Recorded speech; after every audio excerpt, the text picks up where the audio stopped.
আচ্ছা, আমার white board দেখা যাচ্ছে তো না? জি ভাইয়া দেখা যাচ্ছে। ওকে, সো হোয়াইট বোর্ডে দুইটা জিনিস নিয়ে আলোচনা করবো। একটা হচ্ছে প্রসেস নিয়ে আলোচনা করবো। হ্যাঁ, আমরা জানি যে এবার মানে প্রসেস নিয়ে 50% কোশ্চেন প্রসেস থেকে আসবে, এবং আগে যে আমরা পিএমপি পরীক্ষা দিতাম বা পিএম বকের যে স্টাইলটা 6th এডিশনের, এখনো 7th এডিশন আসে নাই, আসতে আরো দেরি আছে। তো 7th এডিশন বা আগের সমস্ত ভার্সনগুলি ছিল আসলে প্রসেস ওরিয়েন্টেড, মানে কিভাবে প্রজেক্ট ম্যানেজমেন্ট আমরা প্রসেস ওরিয়েন্টেড ভাবে করতে পারি। তো এবং পুরা পিএম বকে টোটাল প্রসেসের সংখ্যা 6th এডিশনে আছে 49 প্রসেস। তার মানে যখন আমরা প্রজেক্ট ম্যানেজ করব তখন 49 প্রসেসকে আমাদেরকে ফলো করতে হবে। আমাদেরকে আরো প্রসেস ওরিয়েন্টেড হতে হবে ভালো মতো প্রজেক্ট ম্যানেজ করার জন্য। সো এই 49 প্রসেস কিন্তু স্টিল দেয়ার। তো সেটা নিয়ে আমরা আলোচনা করব, প্রসেস কি এবং 49 প্রসেসের সাথে প্রজেক্টের কি রিলেশন, এবং আমরা প্রজেক্টের কোন স্টেজে কোন প্রসেসগুলোকে ফলো করব।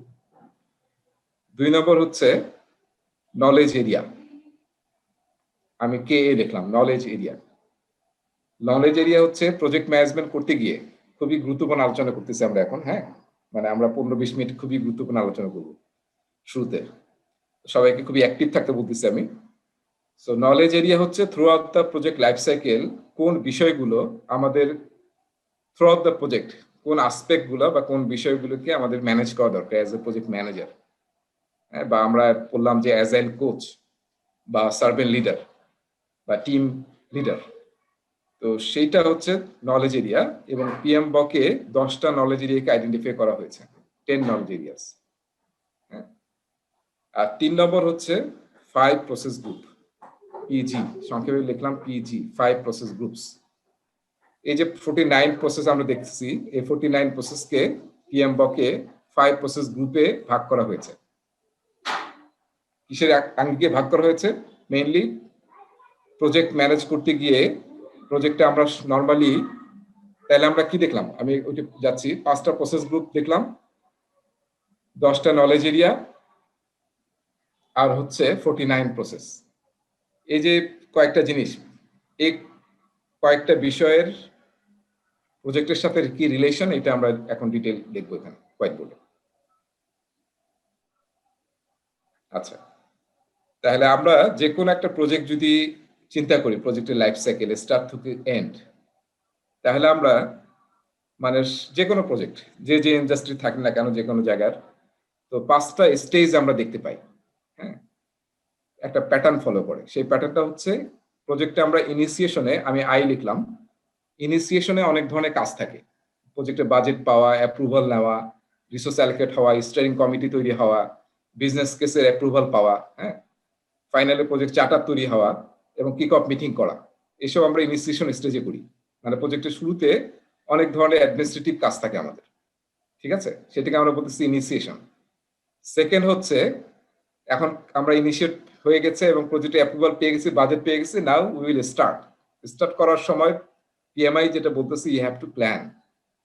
হ্যাঁ, প্ল্যান করতে হবে যে আমরা প্রজেক্টের কিভাবে শিডিউল ম্যানেজ করব, স্কোপ ম্যানেজ করব, বাজেটিং করব, তারপরে কিভাবে রিসোর্স ম্যানেজ করব, প্রকিউরমেন্ট কিভাবে ম্যানেজ করব, স্টেক হোল্ডার কিভাবে ম্যানেজ করব, কমিউনিকেশন কিভাবে ম্যানেজ করব, এটা ফুল প্ল্যানিং করতে হবে এই স্টেজে এসে। হ্যাঁ, থার্ড হচ্ছে প্ল্যানিং শেষ আমাদের, এখন আমরা প্ল্যান ফলো করে উইল এক্সিকিউট, এটাকে বলছে এক্সিকিউটিং। এবং এর পরের স্টেজটা হচ্ছে মনিটরিং অ্যান্ড কন্ট্রোল, M&C লিখলাম আমি। এটা আমরা অনেক সময় মনিটরিং অ্যান্ড এভালুয়েশনে বলি।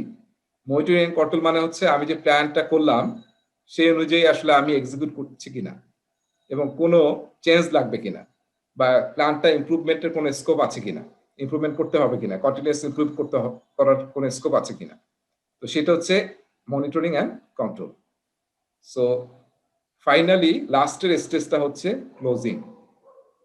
হ্যাঁ, তার মানে আমাদের প্রজেক্টের সমস্ত ডেলিভারেবল তৈরি হয়ে গেছে, সমস্ত ইনক্রিমেন্ট তৈরি হয়ে গেছে, সমস্ত শিপেবল ইনক্রিমেন্ট তৈরি হয়ে গেছে, পটেনশিয়ালি শিপেবল ইনক্রিমেন্ট তৈরি হয়ে গেছে, এবং আমরা প্রজেক্টটা ready to hand over to the operation team or the customer or the user. তো সেটাকে বলা হচ্ছে ক্লোজিং। যে কোনো প্রজেক্টই আমরা চিন্তা করি না কেন, এই 5টা স্টেজ বা 5টা প্যাটার্ন আমরা দেখতে পাই।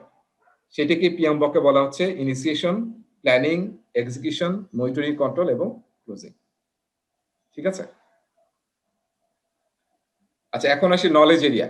What is knowledge area? 5টা প্রসেস গ্রুপ বললাম। এই 5টা স্টেজকে পিএমবকে বলা হচ্ছে প্রসেস গ্রুপ। হ্যাঁ? আচ্ছা, এবার আসি what is knowledge area. Knowledge area বললাম যে একটা প্রজেক্টের 10টা বিষয়, পিএমবকে 10টা বিষয়কে আইডেন্টিফাই করা হয়েছে যে আমরা যদি প্রজেক্ট ম্যানেজ করতে চাই সাকসেসফুলি, তাহলে এই 10টা বিষয়ে থ্রু আউট দ্য প্রজেক্ট আমাদেরকে ফোকাস থাকতে হবে এবং এই রিলেটেড কাজগুলোকে করতে হবে। সো এই 10টা নলেজ এরিয়ার আমি মাঝখানে এই সার্কেলে লিখলাম হচ্ছে প্রজেক্ট। ঠিক আছে? প্রজেক্ট লিখলাম। যে কোনো একটা প্রজেক্ট যদি আমরা চিন্তা করি, সেই প্রজেক্টের প্রথম বিষয় যেটা থাকে সেটা হচ্ছে প্রজেক্টে আমরা ডেলিভারি কি দিতে চাই। হ্যাঁ? এটাকে বলা হয় হোয়াট অফ দ্য প্রজেক্ট। এই যে আমরা প্রজেক্টটা করতেছি, সেই প্রজেক্টটা থেকে আমরা কি আউটপুট, কি ডেলিভারি বা কি প্রোডাক্ট বা কি সার্ভিস তৈরি করতে চাই। সেটাকে বলা হচ্ছে স্কোপ। স্কোপ কিংবা আমরা নরমালি বলি রিকোয়ারমেন্ট। কাস্টমারের রিকোয়ারমেন্টটা কি? বা এটা থেকে আমরা আমাদের প্রোডাক্ট ভিশনটা কি?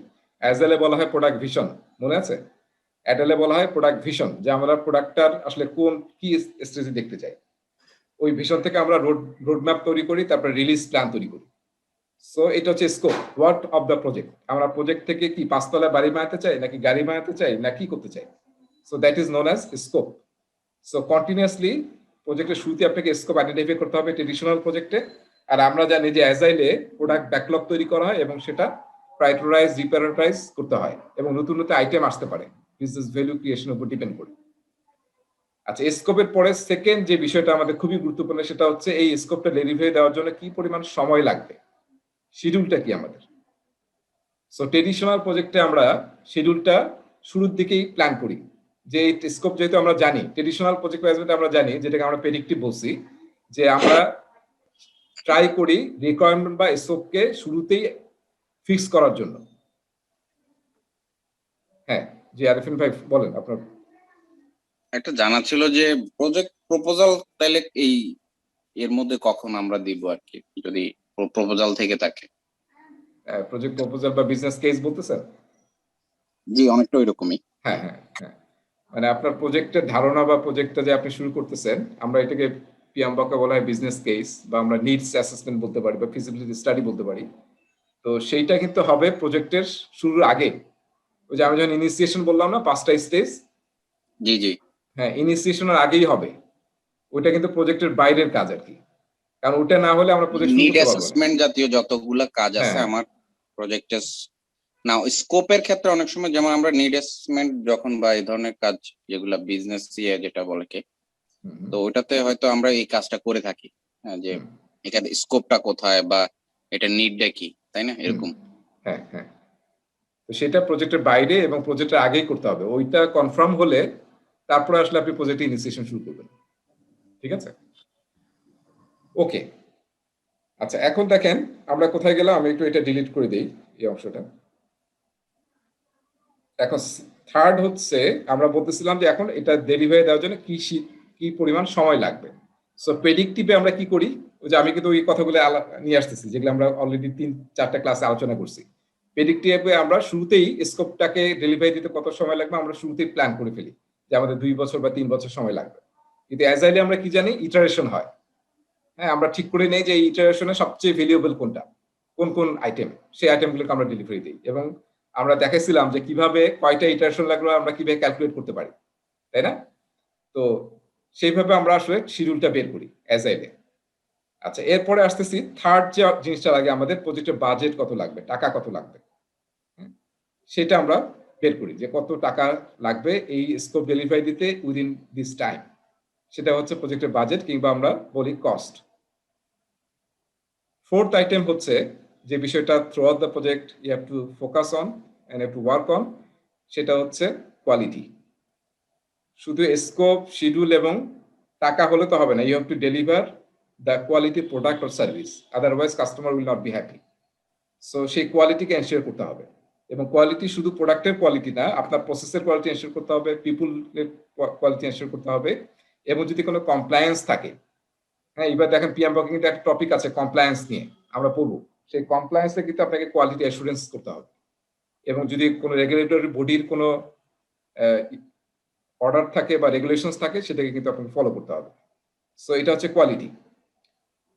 ফিফথ আইটেম হচ্ছে এই চারটাকে আমরা বলতে পারি যে টেকনিক্যাল জিনিস, মানে প্রজেক্টের টেকনিক্যাল স্কোপ কি, শিডিউল কি, বাজেট কি, কোয়ালিটি কি। এরপরে আসতেছি রিসোর্স কি কি লাগবে আমার। রিসোর্সের মধ্যে মধ্যে দুইটা ভাগ আছে, একটা হচ্ছে পিপল রিসোর্স অথবা ফিজিক্যাল রিসোর্স, অথবা একটা হচ্ছে পিপল রিসোর্স অথবা টিম রিসোর্স, একটা হচ্ছে ফিজিক্যাল রিসোর্স অথবা ম্যাটেরিয়াল রিসোর্স। সেই দুইটার প্ল্যানিং করতে হবে যে আমাকে এই যে স্কোপ, শিডিউল, বাজেট এবং কোয়ালিটি আমাকে এনশিওর করতে হবে, তাহলে আমাকে কি কি ফিজিক্যাল, ম্যাটেরিয়াল রিসোর্স দিতে হবে এবং কি ধরনের স্কিল কম্পিটেন্সির লোকজন লাগবে যাদেরকে দ্বারা আমি প্রজেক্টের সবকিছু ডেলিভারি দেব, সেটাকে বলা হচ্ছে রিসোর্স। আচ্ছা, এরপরের আইটেমটা হচ্ছে বা এরপরের নলেজ এরিয়া বা আসপেক্টটা হচ্ছে কমিউনিকেশন। মানে আমরা যদি কমিউনিকেশন না করতে পারি সমস্ত স্টেক হোল্ডারদের মধ্যে, আমার টিমের মধ্যে এবং ইন্টারনাল এক্সটার্নাল, তাহলে ভাবে কিন্তু কোনোভাবেই প্রজেক্টের ডেলিভারি দেওয়া সম্ভব না, প্রজেক্টকে সাকসেসফুল করা সম্ভব না। একটা টিমের মধ্যে যদি এরকম থাকে যে খুবই ট্যালেন্টেড সব প্লেয়ার, ক্রিকেট প্লেয়ার বলেন বা ফুটবল প্লেয়ার বলেন, অল আর ট্যালেন্টেড প্লেয়ার, কিন্তু তাদের মধ্যে কমিউনিকেশন নাই, কমিউনিকেশন গ্যাপ, তাইলে দেখবেন যে তারা কিন্তু ভালো রেজাল্ট করতে পারে না। এই যে বড় টিমগুলো যেগুলো আছে বিশ্বকাপে আমরা দেখি, ইতালি, ব্রাজিল, তারপরে স্পেন, এদের কিন্তু ভালো করতে একটু সময় লাগে। হ্যাঁ, যত সময় যায় এরা কিন্তু ভালো করতে থাকে। কারণ কি, এরা আসলে বিভিন্ন বড় বড় টিমে খেলে, নিজেরা খেলার সময় খুব কম পায়। কিন্তু আপনি যদি আফ্রিকান দেশগুলো দেখেন তাহলে দেখবেন যে এরা কিন্তু শুরুতে চমক ঘটায় দেয়, কারণ তারা আসলে মানে অলওয়েজ একই টিমে খেলতেছে। তো কমিউনিকেশন ইজ দ্য কি two make your project successful. এবং পিএমবকে চ্যাপ্টার নম্বর 3-তে দেখবেন যে ওখানে মেনশন করা আছে 90% of project managers time is communication. 90% of project managers' time is communication within the team and outside the team. External, internal stakeholder, আপনার team member, sponsor, project board, steering committee, সবার সাথে communicate করা, এটা হচ্ছে আপনার project manager একটা বড় কাজ, কমিউনিকেশন ম্যানেজমেন্ট। তাইলে আমরা কয়টা দেখলাম? 1, 2, 3, 4, 5, 6 communication. Then let's talk about risk.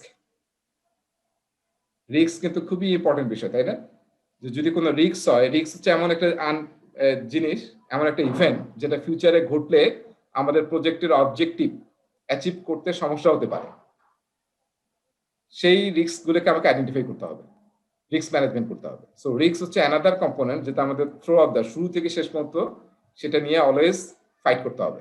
আমরা যে অ্যাজাইলে বলছিলাম না, ইম্পেডিমেন্ট, হ্যাঁ, বা obstacle, that actually also one kind of risk. সেটাকে আপনাকে প্রোটেক্ট করতে হবে, আপনার টিমকে এবং আপনার প্রজেক্টকে। দেন হচ্ছে প্রকিউরমেন্ট। আপনার প্রজেক্টের সব জিনিস তো you cannot produce by yourself but or through your organization. You have to purchase from vendor or you have to engage vendor, supplier or third party. So এইটা হচ্ছে প্রকিউরমেন্ট। সো এটা আর একটা আসপেক্ট, আপনার প্রজেক্টে যে ধরনের জিনিস লাগবে, ম্যাটেরিয়াল হোক ফিজিক্যাল, অথবা পিপল যদি লাগে বিভিন্ন স্কিলের, যেমন ইঞ্জিনিয়ার লাগবে, আর্কিটেক্ট লাগবে, আমার সিভিল লাগবে, ফোরম্যান লাগবে, লেবার্স লাগবে, so all are part of procurement. So সেইটাকে আপনাকে থ্রু আউট দ্য প্রজেক্ট কাজ করতে হবে, প্রকিউরমেন্ট প্ল্যান করতে হবে, প্রকিউরমেন্ট এক্সিকিউট করতে হবে এবং একদম শেষ পর্যন্ত প্রকিউরমেন্টকে কি করতে হবে, অ্যাডমিনিস্টার করতে হবে এবং ফাইনালি প্রজেক্ট ক্লোজের আগে আগে প্রকিউরমেন্টকে ক্লোজ করতে হবে। এবং লাস্টে হচ্ছে স্টেক হোল্ডার। আপনার, আমরা স্টেক হোল্ডার নিয়ে বোধহয় প্রথম ক্লাসে আলোচনা করছিলাম। স্টেক হোল্ডার কারা মনে আছে? কারা স্টেক হোল্ডার? এবং আমরা একটা প্রশ্ন করছিলাম, তাই না, যে প্রজেক্টের টিম মেম্বার কি স্টেক হোল্ডার? সবাই stake team holder. Member stakeholder না। এই যে এখানে সবাই stakeholder. Everyone is stakeholder. Team member তো আসলে স্টেক আপনার হোল্ডার, আরো স্টেক বেশি। হোল্ডার ভাই, স্টেক হোল্ডার, হ্যাঁ, সবাই স্টেক হোল্ডার। রাইট। সবাই স্টেক হোল্ডার। যারা প্রজেক্টে ইনভলভ, প্রজেক্টের কাজের সাথে ইনভলভ, প্রজেক্টের কাজের আউটপুট দ্বারা ইনফ্লুয়েন্সড হবে বা প্রজেক্টকে ইনফ্লুয়েন্স করতে পারে, অল আর স্টেক হোল্ডার্স। এদেরকে যদি আমরা ঠিকমতো ম্যানেজ করতে না পারি, হ্যাঁ, তাইলে কিন্তু প্রজেক্ট কোনোভাবে সাকসেসফুল করা যাবে না। সো আমরা স্টেক হোল্ডার বলতে যাতে এটা না বুঝি যে প্রজেক্টের বাইরে যারা আছে তারা স্টেক হোল্ডার, আমার টিমের লোকজন আসলে আমার কি স্টেক হোল্ডার্স।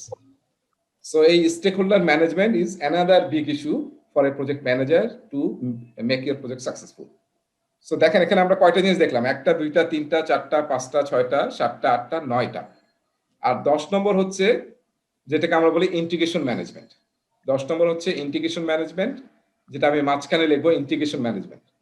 ইন্টিগ্রেশন ম্যানেজমেন্ট হচ্ছে বাকি যে 9টা নলেজ এরিয়া আমরা দেখতেছি, এই 9টা নলেজ এরিয়াকে ইন্টিগ্রেট করা, সমন্বয় করা, এটা প্রজেক্ট ম্যানেজারের মেইন দায়িত্ব। সেই ইন্টিগ্রেশনটাকে বলা হচ্ছে ইন্টিগ্রেশন ম্যানেজমেন্ট, তার মানে সামগ্রিক সমন্বয়। এই যে 9টা জিনিস, এইটার সামগ্রিক সমন্বয় ঘটাতে হবে থ্রু আউট দ্য প্রজেক্ট, এবং এইটা প্রজেক্ট ম্যানেজারের মেইন রেসপন্সিবিলিটি হচ্ছে integration management. So this are the 10 knowledge areas, যেটা পিএমবকে বলা হচ্ছে নলেজ এরিয়া, এই অ্যাসপেক্ট গুলোকে। সো এমন কোন প্রজেক্ট নাই যে প্রজেক্টে আপনি এই 10টা বিষয় পাবেন না। কারো আছে কি প্রজেক্ট করছেন যে যার মধ্যে এই 10টা জিনিস ছিল না? কেউ পাইছেন? বিদেশ দা বা ইয়া বলেন, জুবাইর, আলী জুবাইর আসছেন, অনুরুদ্ধ, এই 10টা জিনিস কি পাইছেন প্রজেক্টে? জি পাইছি অবশ্যই। পাইছি ভাইয়া, পাইছি। রাইট রাইট, এই 10টা ছাড়া প্রজেক্ট কিন্তু হবে না। এটা একটা জেনেরিক নলেজ এরিয়া, সব প্রজেক্টেই এটা আমরা ম্যানেজ করতে হবে, এবং আমরা অলরেডি এক্সপেরিয়েন্স করছি এটা। সো এবং এটা যে 10টা এটা হয়তো জানতাম না, কিন্তু হ্যাঁ সংখ্যাটা আমরা জানি। হ্যাঁ, সো এখানে একটা ছোট জিনিস অ্যাড করি আমি, সেটা হচ্ছে যে এই 10টা নলেজ এরিয়া হচ্ছে জেনেরিক। আপনি মহাকাশের প্রজেক্ট করেন, রাস্তার প্রজেক্ট করেন, আর নদীর প্রজেক্ট করেন, সব জায়গায় এই 10টা হচ্ছে কমন। এর বাইরে আপনি এখন মহাকাশ যানের প্রজেক্ট করতেছেন, স্যাটেলাইট, হ্যাঁ, কিংবা আপনি রোডস এন্ড হাইওয়ে প্রজেক্ট করতেছেন। এখন রোডস এন্ড হাইওয়ে প্রজেক্ট করার জন্য কিন্তু ডিফারেন্ট কাইন্ড অফ নলেজ লাগবে আপনার, ডিফারেন্ট নলেজ এক্সপার্টিস লাগবে, স্কিল লাগবে, নলেজ এরিয়া জানতে হবে আপনার, সেটা অবশ্যই লাগবে। দ্যাট ইজ প্লাস, এই 10 প্লাস হচ্ছে সেই জিনিসগুলো আপনি যে ডোমেইনের প্রজেক্ট করতেছেন, তাইলে আসলে আপনি ভালো প্রজেক্ট ম্যানেজ করতে পারবেন। আমি সিভিল ইঞ্জিনিয়ার না, কিন্তু আমি সিভিলের কাজ করতেছি, আমি আইটির লোকে, তাহলে কিন্তু ভেরি ডিফিকাল্ট। সো সেই জন্য এই 10টা নলেজ এরিয়া হচ্ছে সব প্রজেক্টের জন্য কমন, জেনেরিক, কিন্তু এর সাথে সাথে আপনি যে ধরনের প্রজেক্ট করতেছেন, এনজিওর প্রজেক্ট করতেছেন, তার ডোমেইন কিন্তু আবার অনেক ডিফারেন্ট। হ্যাঁ, তো সেটা তখন কিন্তু আপনাকে সেই ডোমেইনের নলেজ গুলো লাগবে এর সাথে সাথে, কিন্তু এই 10টা হচ্ছে একদম জেনেরিক, সব প্রজেক্টেই এটা আসলে লাগে। সেই 10টাকেই পিএমবকে বলা হচ্ছে 10 নলেজ এরিয়াস। সো খুব ভালো প্রজেক্ট ম্যানেজার হওয়ার জন্য মনে রাখতে হবে এই 10টা নলেজ এরিয়াতে আসলে আপনাকে এক্সপার্ট হতে হবে, এবং এই টেকনিক্যাল নো হাউটা জানতে হবে। সো আমাদের পুরো ক্লাসটা কিন্তু এই যে আমরা শুরু থেকে শেষ পর্যন্ত করতেছি, দেখবেন এটাও কিন্তু এই 10টা ঘুরে ফিরে আসবে আর কি। বিভিন্ন কিছু আমরা পড়বো, সবগুলো এই 10টাকে টাচ করবে আসলে। ওকে, এরপরে আসেন 49 process. 49 process, what is 49 process actually? So প্রসেসকে আমি আসলে খুব সহজভাবে বলি যে মানে কাজ, কি কাজ করতে হবে, যে কোন কাজগুলো করলে আমরা আসলে প্রজেক্ট সাকসেসফুল করতে পারবো। সো পিএমবক 49 প্রসেসকে আইডেন্টিফাই করছে। প্রসেস মানে কি, আমি আসলে আমার দেখবেন যে শীটের মধ্যে ইয়ে আছে, এক্সাম্পল দেওয়া আছে, এবং আগের ক্লাসে যারা ছিলেন আমি এভাবে বলি যে আব্দুল্লাহ ফারুক স্যার কি ইয়ে হয়ে গেছিল। আচ্ছা, এটা দেখতে পাচ্ছেন যে আমি এটা কি আঁকলাম, এটা একটা চায়ের কাপ। হ্যাঁ, চায়ের কাপ এবং গরম চায়ের কাপ, তাই না? সো আমি একটা ছোট এক্সাম্পল দিই, হোয়াট ইজ প্রসেস। সো একটা ধরেন একটা চা বানাবো, চা বানানো কিন্তু একটা প্রসেস, যে আমি একটা বিভিন্ন কাজ করে চা বানাবো আমি।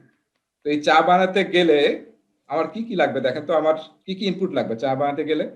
ইনপুট কি কি লাগবে যেটা ছাড়া চা বানানো যাবে না?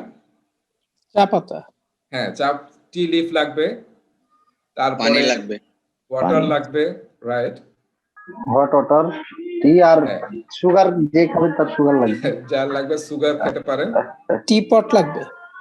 আচ্ছা, টি পট লাগবে। আচ্ছা, এখন এটা হচ্ছে ইনপুট বলতেছি আমি। হ্যাঁ, এবার আসি আমার আসলে টুলস কি কি লাগবে। টুলস দেখেন তো, what kind of tools we need.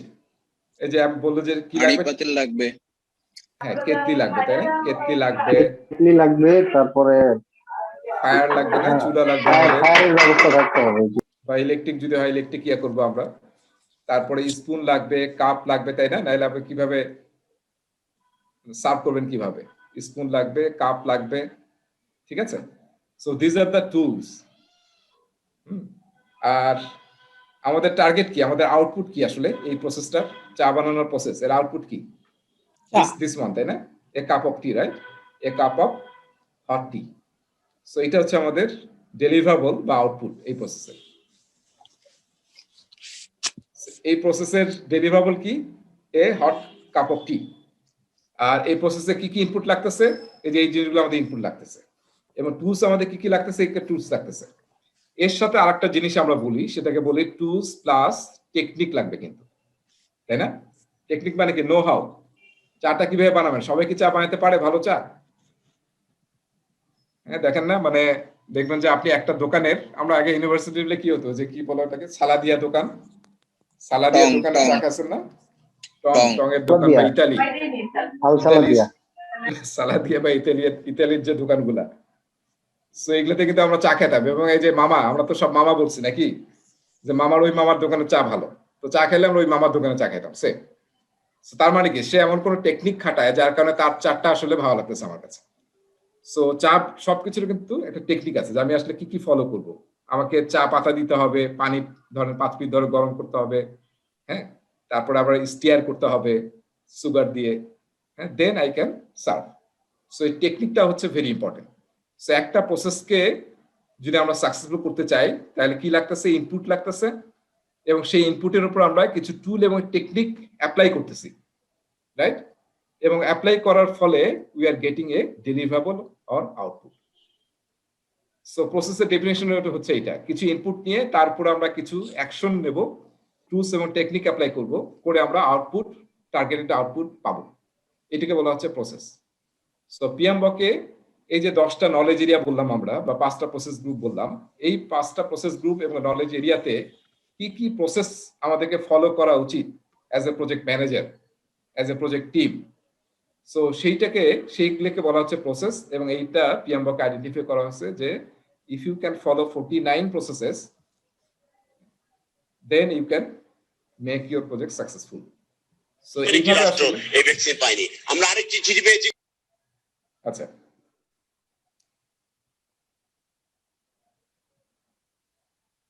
Okay. So এই হচ্ছে আমাদের 5টা প্রসেস গ্রুপ, 9টা নলেজ এরিয়া, 10টা নলেজ এরিয়া এবং 49 প্রসেসের কনসেপ্টটা। বুঝতে পারছি? কারো কোনো প্রশ্ন আছে এখানে হোয়াইট বোর্ডটা ক্লোজ করার আগে? রেজা ভাই, এটা কি সেভেন্থ এডিশনে থাকছে এইগুলা? প্রসেস থাকবে, সবই থাকবে, কিন্তু তো সংখ্যা কমে যেতে পারে বা বেড়ে যেতে পারে, বা ফরম্যাটটা ডিফারেন্ট হতে পারে, সেটা আমরা এখন জানি না আসলে। হ্যাঁ, আচ্ছা, আচ্ছা, এটা আমি একটু সেভ করে রাখি।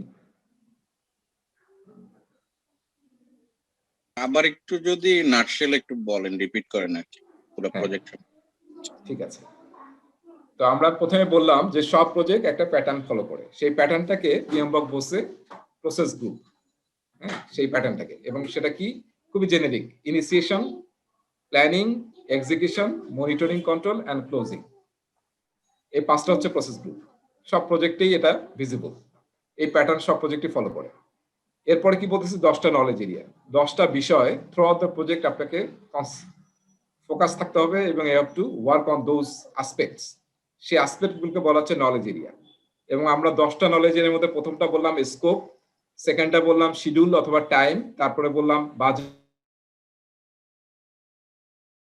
হচ্ছে resource, then communication, then risk, then হচ্ছে প্রকিউরমেন্ট, দেন হচ্ছে স্টেক হোল্ডার, এবং ফাইনালি বলছিলাম ইন্টিগ্রেশন। হ্যাঁ, সবকিছু ইন্টিগ্রেশন করতে হবে।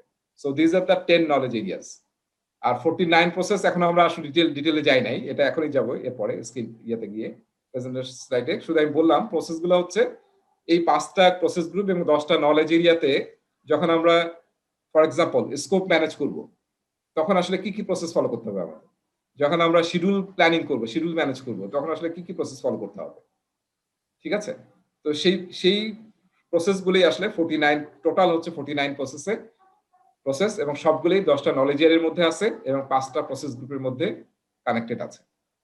সেটা আমরা এখন স্লাইডে যাব, স্লাইডে গেলে আমি আরো ডিসকাস করব, তখন আসলে ক্লিয়ারলি বোঝা যাবে যে আসলে সবগুলো কিভাবে integrated. So this 3 things are totally integrated. One is 5 process groups, second is 10 knowledge areas, and third is 49 processes. সেটা কিভাবে ইন্টিগ্রেটেড সেটা আমরা দেখব এখন।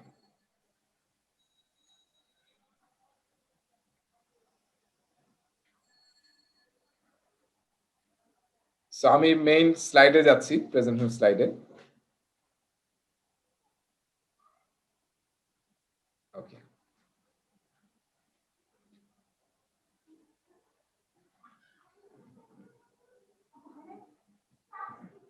আচ্ছা দেখেন আমি এই আলোচনাগুলোই করলাম।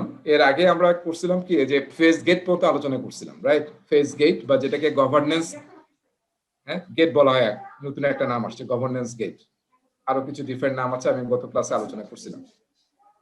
আচ্ছা, এরপরে আমরা এই যে 49 প্রসেস নিয়ে আলোচনা করলাম। 49 প্রসেস এখনো দেখি নাই, হোয়াট আর দ্য 49 প্রসেসেস, সেটা আমরা দেখব। কিন্তু প্রসেসের কনসেপ্টটা কি সেটা আসলে আমরা এই যে চা দিয়ে আপনাকে বুঝালাম যে হোয়াট ইজ আসলে অ্যাকচুয়ালি প্রসেস। তারপর আমরা বললাম যে প্রসেস করতে আমাদের ইনপুট, টুলস, টেকনিক এবং আউটপুট লাগবে। কোন এই 49 প্রসেসে কি কি ইনপুট লাগবে, টুলস, টেকনিক লাগবে, আউটপুট লাগবে, সেটা আমাদের জানতে হবে। কিন্তু এইবার মানে পরীক্ষায় এত ডিপলি জানতে হবে নাকি, আগে যেরকম লাগতো আর কি আগের ভার্সন গুলোতে। এবার পিএমবকের নতুন ম্যানুয়াল এবং প্রেজেন্টেশন স্লাইডে আসলে ইনপুট, টুলস, টেকনিক, আউটপুট এভাবে বলে নাই, ইনপুটস মেনশন ওইভাবে নাই। আছে হচ্ছে প্রতিটা প্রসেস করতে কি টুলস, টেকনিক লাগবে এবং আপনি এর প্রসেস থেকে কি আউটপুট পাবেন বা ডেলিভারেবল পাবেন। ঠিক আছে, সো আমরা যদি ডিটেলটা জানি আরো বেটার, কিন্তু এবার মানে খুবই বলবো যে হাই লেভেল টাইপ ডিসকাশন হচ্ছে আর কি, সেটা আমরা দেখবো যখন আমরা পড়ালেখা করবো সব প্রসেস নিয়ে। এরপরে বললাম যে 5টা প্রসেস গ্রুপস। ইনিশিয়েশন কি কি বলছিলাম মনে আছে? এই যে 5টা, তাই না? যে ইনিশিয়েশন বললাম, প্ল্যানিং, এক্সিকিউটিং, মনিটরিং, কন্ট্রোলিং এবং হচ্ছে ক্লোজিং। এই 5টা প্রসেস গ্রুপ নিয়ে ডিসকাস করছি আমরা। আচ্ছা, এরপরে আসতেছি নেক্সট হচ্ছে, দেখেন এই যে 5টা প্রসেস কিভাবে আসলে প্রসেস গ্রুপ কিভাবে প্রজেক্টের লাইফ সাইকেলের সাথে কানেক্টেড, এটা কিন্তু দেখানো হচ্ছে। এই যে আমাকে আরিফিন ভাই প্রশ্ন করলো যে আসলে আমরা বিজনেস কেস টেস্ট কখন তৈরি করি বা প্রপোজাল কখন তৈরি করি, তো সেটা আমরা তৈরি করি এই জায়গাটাতে, এন্টার ফেজ, স্টার্ট প্রজেক্টের শুরুতে, এই জায়গাতে, তার আগেই। আর যখন প্রজেক্ট শুরু হয়ে গেল তখন আমরা ইনিশিয়েটিং করি, তারপর প্ল্যানিং শুরু করি এবং এক্সিকিউশন করতে থাকি। এক্সিকিউশনে গিয়ে এটা কেন সার্কেল, এখানে কেন একটা দেখাচ্ছে যে এটার পরে এটা, কারণ হচ্ছে যে এক্সিকিউশনে করতে গিয়ে আমাদের অনেক সময় প্ল্যান চেঞ্জ করতে হতে পারে, নতুন নতুন আইটেম আসতে পারে, নতুন স্কোপ চেঞ্জ হতে পারে, শিডিউল চেঞ্জ হতে পারে, রিসোর্স চেঞ্জ হতে পারে, নতুন রিস্ক আসতে পারে, তার কারণে আসলে প্ল্যানিং চেঞ্জ হবে। সো দ্যাটস ওয়াই এটাকে আমরা এইভাবে দেখাচ্ছি। এবং পুরো জিনিসটা ইনিশিয়েশন থেকে ক্লোজিং পুরাটাই আসলে we have to monitor and control, আর মনিটর অ্যান্ড এভালুয়েট করতে হবে থ্রু আউট দ্য প্রজেক্ট, যাতে আমাদের successfully we can deliver the final output. এবং finally we are closing the project and we are ending the project. Alright, so এখানে দেখেন একটা কথা আছে, রেজা ভাই একটা প্রশ্ন ছিল। হ্যাঁ বল। তাহলে বিজনেস কেসটা হচ্ছে প্রজেক্ট ম্যানেজমেন্টের আওতার মধ্যে পড়ছে না, তার আগে? তার আগে, তার আগে। এবং বিজনেস কেস নিয়ে কাজ করার আসলে অন্য লোকজন আছে, আপনি প্রজেক্ট টিমের লোকজন হেল্প করতে পারে, কিন্তু দেখা যায় যে বড় কর্পোরেটে বিজনেস কেস নিয়ে, কারণ এখানে অনেক বিজনেস কেসের একটা বড় পার্ট হচ্ছে ইকোনমিক অ্যাপ্রেজাল, ফাইন্যান্সিয়াল অ্যাপ্রেজাল। সেই পার্টটা তো প্রজেক্ট ম্যানেজার তো আসলে ফাইন্যান্সিয়াল এক্সপার্ট না, তো সেটার জন্য আসলে আলাদা টিম আছে। এবং এখানে অনেক মানে বেশিরভাগ লোকজনই থাকে ফাইন্যান্সিয়াল লোকজন, যারা আসলে বিভিন্ন মডেলিং ইউজ করে, ফাইন্যান্সিয়াল এনপিভি, আইআরআর ইউজ করে আমরা ফিজিবল ফাইন্যান্সিয়াল মডেলিং ইউজ করে দেখায় যে এই প্রজেক্ট আমাদের জন্য ভায়াবল কিনা, সেটার উপর বেস করে আসলে ম্যানেজমেন্ট ডিসাইড করে। তখন আসলে ম্যানেজমেন্ট যদি অ্যাপ্রুভাল দেয় তখন আসলে প্রজেক্ট ইনিশিয়েট হয়।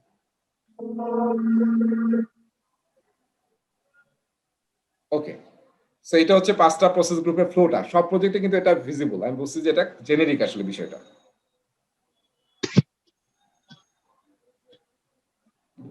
আচ্ছা, এরপরে আমরা 10টা নলেজ এরিয়া সম্বন্ধে বলছি, 10 নলেজ এরিয়াস।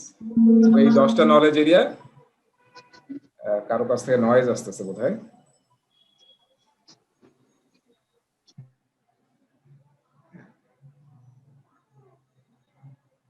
আচ্ছা, এই যে 10টা নলেজ এরিয়া নিয়ে আলোচনা করলাম, এখানে কিন্তু খুবই সারসংক্ষেপে বলা আছে আর কি, যে 10টা নলেজ এরিয়া এবং মাঝখানে আছে ইন্টিগ্রেশন ম্যানেজমেন্ট।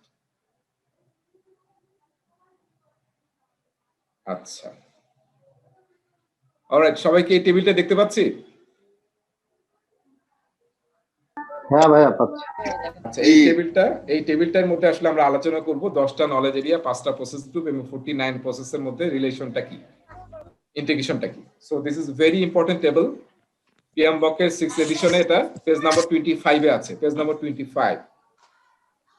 এবং আসলে এটা আমাদের জন্য যতক্ষণ পর্যন্ত 7th এডিশনে আসে নাই তার আগ পর্যন্ত দিস টেবিল ইজ মানে ভেরি ইম্পর্টেন্ট ফর আস। এই টেবিলটা বোঝা এবং এই টেবিলটাকে ইন্টারপ্রেট করা, এর কনসেপ্টটা নেওয়া।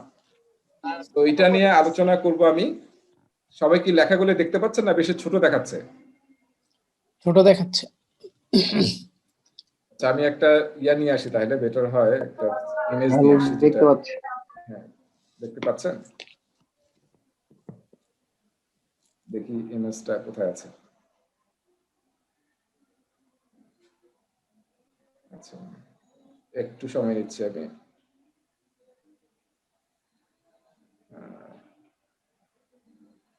হ্যাঁ, দেখা যাচ্ছে এখন? স্ক্রিন শেয়ার করিনি আমি, সরি।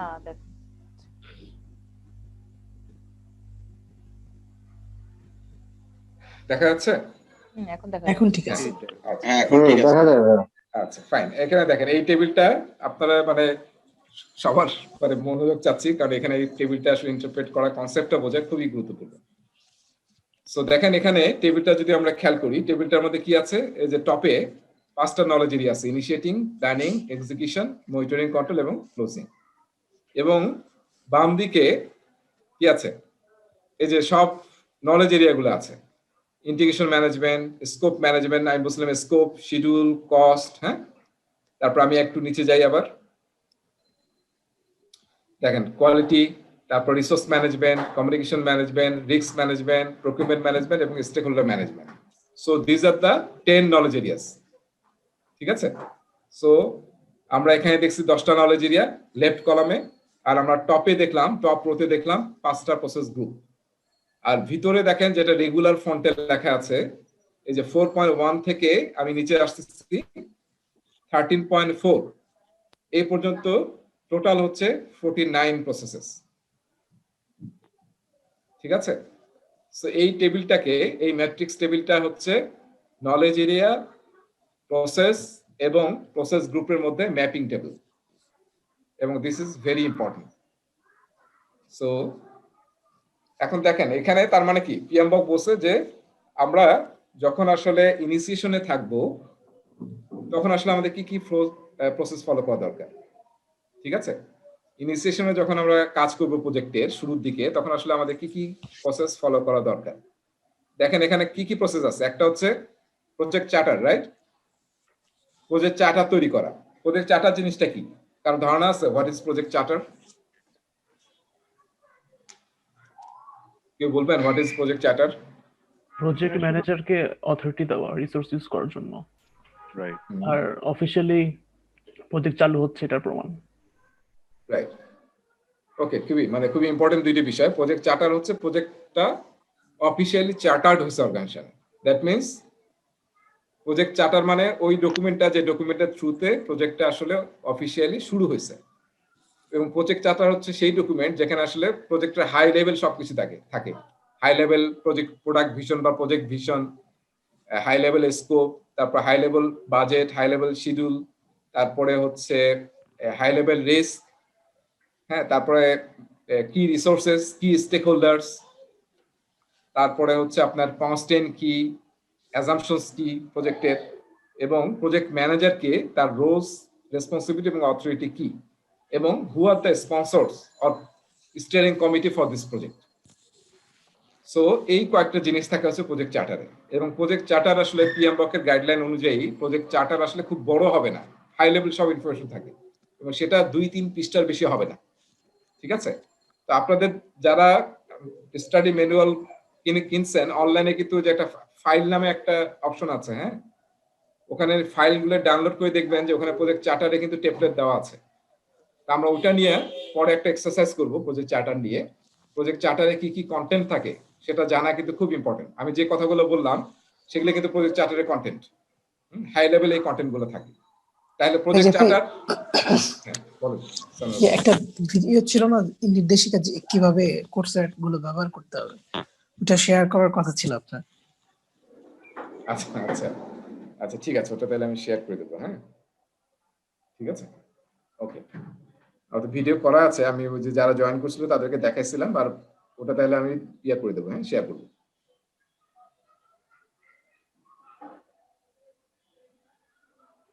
আচ্ছা, তাহলে হচ্ছে প্রজেক্ট চার্টার। প্রজেক্ট চার্টারে মেইনলি দুইটা কাজ হয়, একটা হচ্ছে অফিসিয়ালি প্রজেক্টটা শুরু হয় ফরমালি, আর সেকেন্ড হচ্ছে প্রজেক্ট ম্যানেজার অ্যাসাইন্ড হয় এবং সে প্রজেক্টটা নিয়ে কাজ করার অথরিটি পায়। তাকে বাজেট, রিসোর্স সবকিছু দেওয়া হয়, সে এখন প্রজেক্টটা শুরু করতে পারে। তাহলে ইনিশিয়েশনে আমরা এই কাজটা করব, এই প্রসেসটা করব, এবং ভার্টিক্যালি নিচে আসেন আর কোনো প্রসেস আছে? আরেকটা প্রসেস হচ্ছে স্টেক হোল্ডারকে আইডেন্টিফাই করা। কারা কারা এই প্রজেক্টে স্টেক হোল্ডার তাদেরকে আইডেন্টিফাই করা, সেটা হচ্ছে আরেকটা প্রসেস, আরেকটা কাজ প্রজেক্ট ম্যানেজারের বা প্রজেক্ট ম্যানেজমেন্ট টিমের। তাহলে আমরা যখন প্রজেক্ট শুরু করব তখন এই দুইটা কি প্রসেস আমাদের, একটা হচ্ছে প্রজেক্ট চার্টার তৈরি করা এবং স্টেক হোল্ডারকে আইডেন্টিফাই করা। বুঝতে পারছি? এরপরে আসতেছে প্ল্যানিং। আমরা এখন প্ল্যানিং শুরু করবো প্রজেক্টের, কিভাবে প্রজেক্ট, মানে একটা জিনিস মনে রাখতে হবে, খুবই নেন, এটা আসলে আমরা একটা শব্দ ইউজ করি মানে ক্লাসের মধ্যে, সেই শব্দটাকে আমি আরো কয়েকবার মেনশন করব এবং থ্রু আউট দ্য প্রজেক্ট ক্লাসে মেনশন করবো, সেটা হচ্ছে পিএমআই ইজম। ঠিক আছে, পিএমআই ইজম, তার মানে পিএমআই আসলে কি বলছে, হ্যাঁ, প্রজেক্ট ম্যানেজ করার জন্য সেই বিষয়টা আসলে সবসময় মাথায় রাখতে হবে। যখন আপনি পিএম বকের পিএমপি এক্সাম দিবেন বা প্রজেক্ট ম্যানেজ করবেন পিএম বককে ফলো করে, তখন ইউ হ্যাভ টু, আপনার মাইন্ডসেটটা হতে হবে পিএমআই ইজম অনুযায়ী, পিএমআই কি বলতেছে। সো পিএমআই ইজম হচ্ছে খুবই ইম্পর্টেন্ট। আচ্ছা, এখন প্ল্যানিং প্রসেস গ্রুপে দেখেন কয়টা প্রসেস আছে। তাহলে আমরা এখানে কি দেখলাম, ইনিশিয়েটিং এ কয়টা প্রসেস দেখলাম? টোটাল দুইটা দেখলাম আমরা, 2।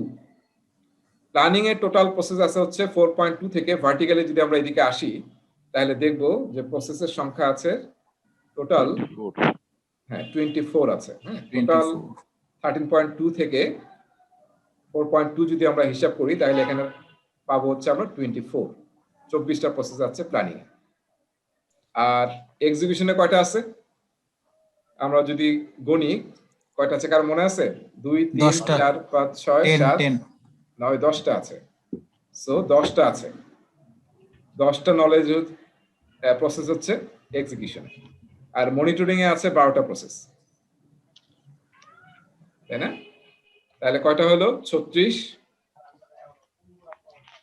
আর 10 এ হচ্ছে 46, 48, আর ক্লোজিং এ আছে একটা প্রসেস, একটা প্রসেস। সো এই টোটাল হচ্ছে 49টা প্রসেস। এখন তাহলে আমরা কোথায় আসছিলাম? প্ল্যানিং। আচ্ছা, এই কত হইছে আমার? গ্রাউন্ড রুলস কোন সেট করতে হবে না? কি আবার 215 টাকা লাগবে না? পেপে আছে বাসায়, সব দিছো সব। আচ্ছা, আমরা যদি কেউ কথা বলি তাহলে আসলে মানে করে দেন স্যার আপনারা সবাইকে। হ্যাঁ, মিউট করে দিছি। কেউ কথা বললে একটু মিউট করে নেব নিজেকে, তাহলে ভালো হবে। আচ্ছা, তাহলে আমরা যখন প্রজেক্টে প্ল্যানিং করব তখন আমাদেরকে 4.2 থেকে ভার্টিক্যালি যতগুলো প্রসেস আছে সবগুলোকে ইউজ করতে হবে। ঠিক আছে, তো সেটা হচ্ছে 24টা প্রসেস। এরপরে প্ল্যানিং শেষ, তার মানে কি এখন আমরা এক্সিকিউশনে চলে আসলাম। এক্সিকিউশনে যখন আমরা যাব তখন আমাদেরকে ভার্টিক্যালি এই 10টা প্রসেসকে ফলো করতে হবে। হ্যাঁ, সিম্পল। এরপর হচ্ছে monitoring and controlling. Monitoring controlling আমরা কিন্তু আগের পিকচারে দেখলাম যে থ্রু আউট দ্য প্রজেক্ট আমাদেরকে মনিটরিং কন্ট্রোলিং করতে হবে, ইনিশিয়েশন থেকে ক্লোজিং পর্যন্ত। সেই মনিটরিং কন্ট্রোল আমরা কিভাবে করব, কি কি কাজ করতে হবে আমাদের, কি কি প্রসেস ফলো করতে হবে, সেটা এখানে 12টা প্রসেস আছে, 12টা প্রসেসকে আমাদের ফলো করতে হবে। ঠিক আছে, আর ক্লোজিং এ একটা মাত্র প্রসেস আছে, সেটাকে বলা হচ্ছে ক্লোজ প্রজেক্ট অর ফেজ। তার মানে আমরা যখন প্রজেক্টটা ফাইনাল ডেলিভারেবল তৈরি হবে, সব রেডি হয়ে গেছে, তখন আমরা বিভিন্ন অ্যাডমিনিস্ট্রেটিভ এবং ফর্মাল প্রসিডিউর থাকে সেটাকে কমপ্লাই করে, এবং আরেকটা জিনিস মনে আছে অ্যাজেলে কি বলছিলাম আমরা, ডেফিনেশন অফ ডান। হ্যাঁ, এই সবগুলোকে কমপ্লাই করে আমরা কাস্টমারকে ডেলিভারি দেব।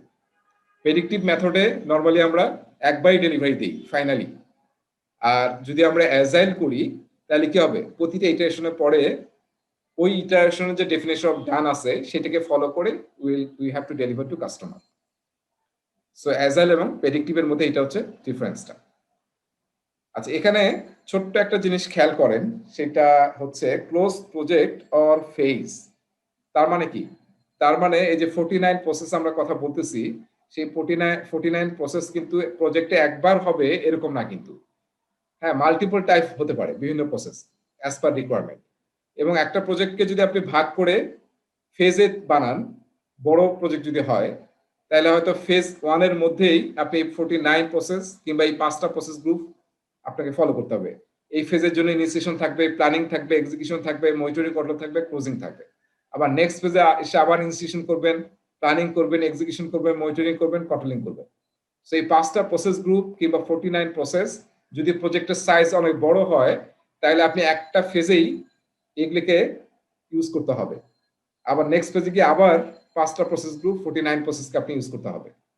সো এটা কিন্তু মনে রাখতে হবে। দ্যাটস ওয়াই পিয়ামবাগ বলতেছে যে যদি এমন প্রজেক্ট হয় যেটা আসলে আপনি একবারেই ক্লোজ করবেন, তাহলে সেটা হচ্ছে ক্লোজ প্রজেক্ট। কিন্তু যদি বড় প্রজেক্ট হয় যেটা আপনি বিভিন্ন ফেজে ভাগ করছেন, তখন আসলে এই 5টা প্রসেস গ্রুপ হওয়ার পরে ওই ফেজটা আপনি ক্লোজ করবেন।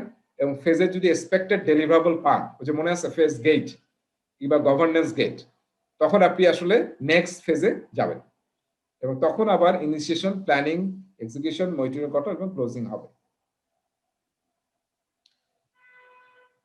আচ্ছা, এখন দেখেন যেটা কয়েকটা বিষয় এখানে খুব গুরুত্বপূর্ণ, সেটা হচ্ছে এই যে 49 প্রসেস দেখলাম আমরা, এবং দেখলাম যে প্রতিটা স্টেজে আমাদেরকে বিভিন্ন প্রসেস ফলো করতে হবে, ম্যানেজ করতে হবে, ইউজ করতে হবে। প্রসেসের নামগুলো যদি আমরা খেয়াল করি, সব প্রসেসের নাম কিন্তু একটু পড়েন, নাম কি, সবগুলোর নামে কিন্তু কি দিয়ে শুরু হয়েছে, ভার্ব দিয়ে শুরু হয়েছে। হ্যাঁ, প্রতিটা প্রসেসের নাম ইফ ইউ ক্যান চেক, প্রতিটা প্রসেসের নামই কিন্তু স্টার্ট হয়েছে ভার্ব দিয়ে এবং অ্যাকশন ভার্ব দিয়ে। তার মানে you have to do this work, follow this process. এই প্রসেসটা আপনাকে প্রজেক্টে করতে হবে। সো সেই এমফাসিস দেওয়ার জন্য প্রতিটা প্রসেসের নাম কিন্তু started with action verb. So আপনাকে এটা এক্সিকিউট করতে হবে, কাজ করতে হবে। ওকে,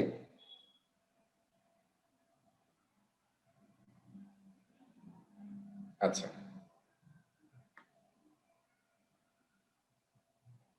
তাহলে আমরা এখন দেখেন নলেজ এরিয়ার সাথে আসলে কি রিলেশন। সো আমরা প্রজেক্ট যখন ম্যানেজ করব তখন আমরা ভার্টিক্যালি প্রসেসগুলোকে ফলো করব। আর নলেজ এরিয়াটা দেখেন, এই যে এই প্রসেসগুলোই কিন্তু আবার নলেজ এরিয়ার সাথে কানেক্টেড, মানে related to this knowledge area বা ওই বিষয়ের টপিকস। যেমন আমরা যদি প্রজেক্ট স্কোপ ম্যানেজমেন্ট দেখি একটু বোঝার জন্য সিম্পলি, বা আর একটু নিচে আসি, দেখেন কস্টে যদি আমরা যাই, কস্টে সরি যদি কস্টে আসি, তাহলে কি দেখছি যে কস্টের যতগুলো প্রসেস আছে, কস্টে কয়টা প্রসেস আছে, কস্ট নলেজ এরিয়াতে কয়টা প্রসেস আছে, 4টা প্রসেস আছে। এবং আমরা দেখতে পাচ্ছি যে 3টা হচ্ছে প্ল্যানিং গ্রুপ প্রসেস গ্রুপের মধ্যে, তাই না, প্ল্যানিং প্রসেস গ্রুপের মধ্যে। আর একটা কোথায়, মনিটরিং এন্ড কন্ট্রোল। হ্যাঁ, মনিটরিং এন্ড কন্ট্রোলের মধ্যে। মনিটরিং কন্ট্রোলের প্রসেসগুলোর নাম দেখে কিন্তু চেনা যায়, হয় মনিটর শব্দ থাকে কিংবা কন্ট্রোল শব্দ থাকে। যেমন দেখেন যে control schedule, control cost, control quality অথবা মনিটর কমিউনিকেশনস।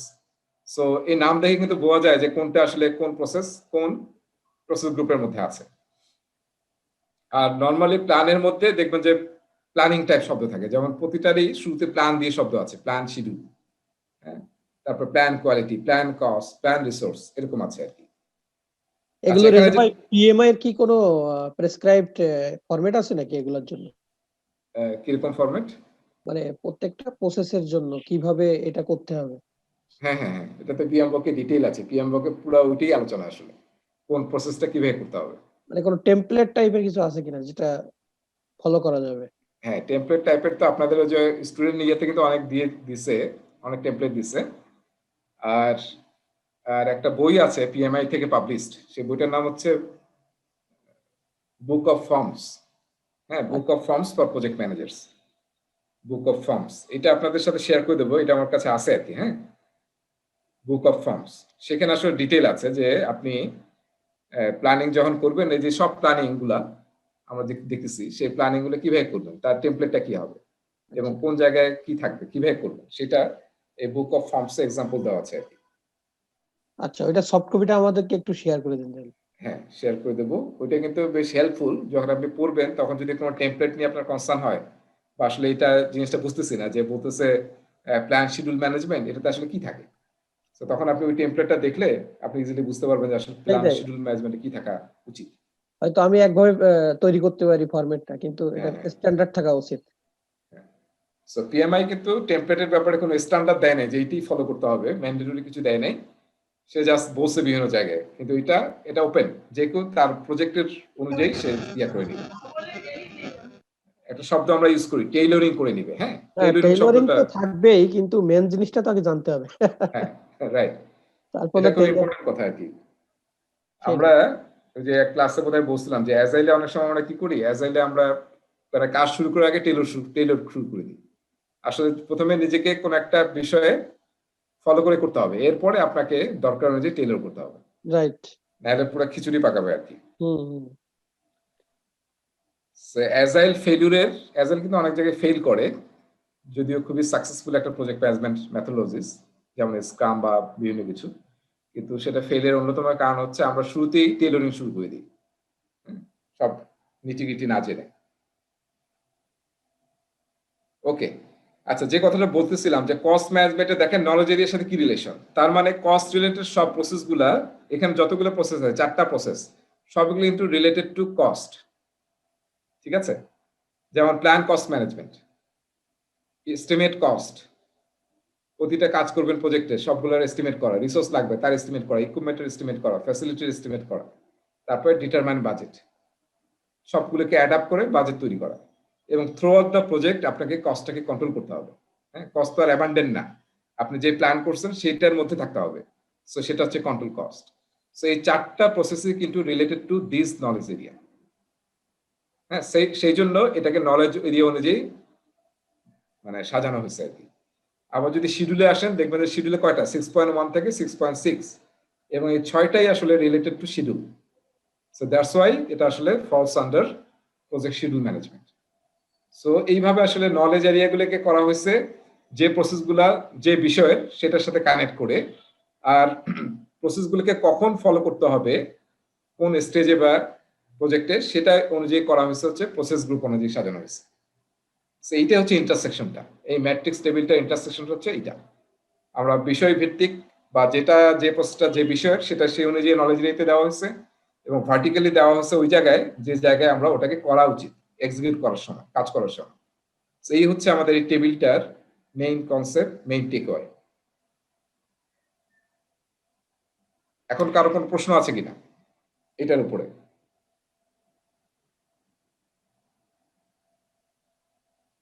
প্রশ্ন আছে কারো? না থাকলে আমি আরো কয়েকটা কথা বলি এটার উপরে। একটা হচ্ছে একটু খেয়াল করেন, এই টেবিলটাতে দেখেন, এই টেবিলটাতে কিন্তু অনেক ব্ল্যাঙ্ক স্পেস দেখতে পাচ্ছি, তাই না? ব্ল্যাঙ্ক মানে এটা বলতেছি যেমন যে রিস্ক ম্যানেজমেন্টের কিন্তু এই জায়গায় কোনো প্রসেস নাই ইনিশিয়েশনে, আবার ক্লোজিং এ কারোই কোনো প্রসেস নাই, রাইট? আবার যদি আমরা কস্ট দেখি, কস্টে দেখেন কিন্তু এটা কি এক্সিকিউশনে কস্টের কোনো প্রসেস নাই, এবং 3টা জায়গায় কোনো প্রসেস নাই কিন্তু, রাইট? এই টেবিলটা যদি আমরা খেয়াল করি, খুবই ইম্পর্টেন্ট বিষয় হচ্ছে দেখেন শুধু একমাত্র একটা জায়গাতেই কি আছে দেখছেন, সব জায়গায় এক বা একাধিক প্রসেস আছে। এটা কোন নলেজ এরিয়ার?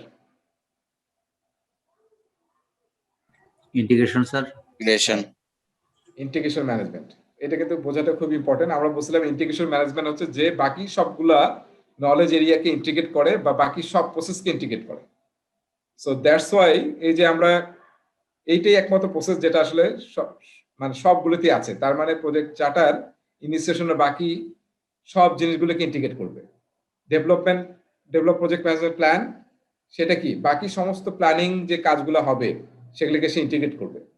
Direct and manage project work মানে কি এক্সিকিউশন করা, হ্যাঁ, direct and manage project work মানে কি এক্সিকিউশন। সেটা মানে কি, সেটা সে তো পুরো প্রজেক্টে কাজ করবে, আবার বাকি যতগুলো এখানে আছে 10টা প্রসেস আছে সবগুলোকে ইন্টিগ্রেট করবে। এবং এখানে আরেকটা প্রসেস দেখেন, ম্যানেজ প্রজেক্ট নলেজ, তার মানে কি প্রজেক্টের থ্রু আউট দ্য প্রজেক্ট যে নলেজ গুলো তৈরি হবে, যেটাকে আমরা কি বলছিলাম লেসন লার্ন রেজিস্টারে রাখতে হবে, লেসন রেপোজিটরিতে রাখতে হবে ফাইনাল প্রজেক্টের পরে, আর লেসন লার্ন রেজিস্ট্রি থেকে প্রজেক্টের শুরুতে আগের প্রজেক্টের এক্সপিরিয়েন্স গুলোকে নিতে হবে। এবং অ্যাজাইল এটাকে কি বলা হয়, নলেজের সেশনটাকে ইভেন্টটাকে কারণ মনে আছে অ্যাজাইলে নলেজ কালেকশনের সেশন বা সিরিমনিটাকে কি বলা হয় অ্যাজাইলে? এই ইভেন্টটাকে কি বলা হয় আমরা বলছিলাম না, কারো মনে আছে? retrospective or something like that. হ্যাঁ রাইট, রেট্রোস্পেক্টিভ। রেট্রোস্পেক্টিভ। ওই যে অ্যাজাইলের সবগুলো কিন্তু আমি বারবার আসবে, যে চারটা ক্লাসে কিন্তু আমরা শুধু অ্যাজাইল নিয়ে গল্প করছি, তো সেগুলো কিন্তু ভুলে যাওয়া যাবে না। ওই যে আমরা লেসন লার্ন সেশন প্রতিটা ইটারেশনের সব শেষে হয় লাস্টের 3 ঘন্টা বা 4 ঘন্টা, সেটাকে বলা হয় রেট্রোস্পেক্টিভ, ঠিক আছে? বা রিফ্লেকশন, পিছন ফিরে দেখা, বা আমরা পিএমবকে বলি প্রেডিক্টিভ প্রজেক্টে বলি লেসন লার্ন সেশন। সো সেটা হচ্ছে manage project knowledge. That means এটা কি শুধু কিন্তু নট এইটার সাথে কানেক্টেড, এটা হচ্ছে প্রজেক্টের যত নলেজ তৈরি হচ্ছে যে কোনো স্টেজে সবগুলিকে আমরা আসলে ইন্টিগ্রেট করব। সো ইন্টিগ্রেশনের সব প্রসেসগুলো এমন যেটা আসলে পুরো প্রজেক্টের সবকিছুকে ইন্টিগ্রেট করে, শুধু নিজের কাজ করে না, সে পুরোটাকে ইন্টিগ্রেট করে। এরপরে monitor and control project work, তার মানে সে আসলে লিড দেয়, বাকি সমস্ত প্রসেসগুলি কিন্তু মনিটরিং কন্ট্রোল রিলেটেড।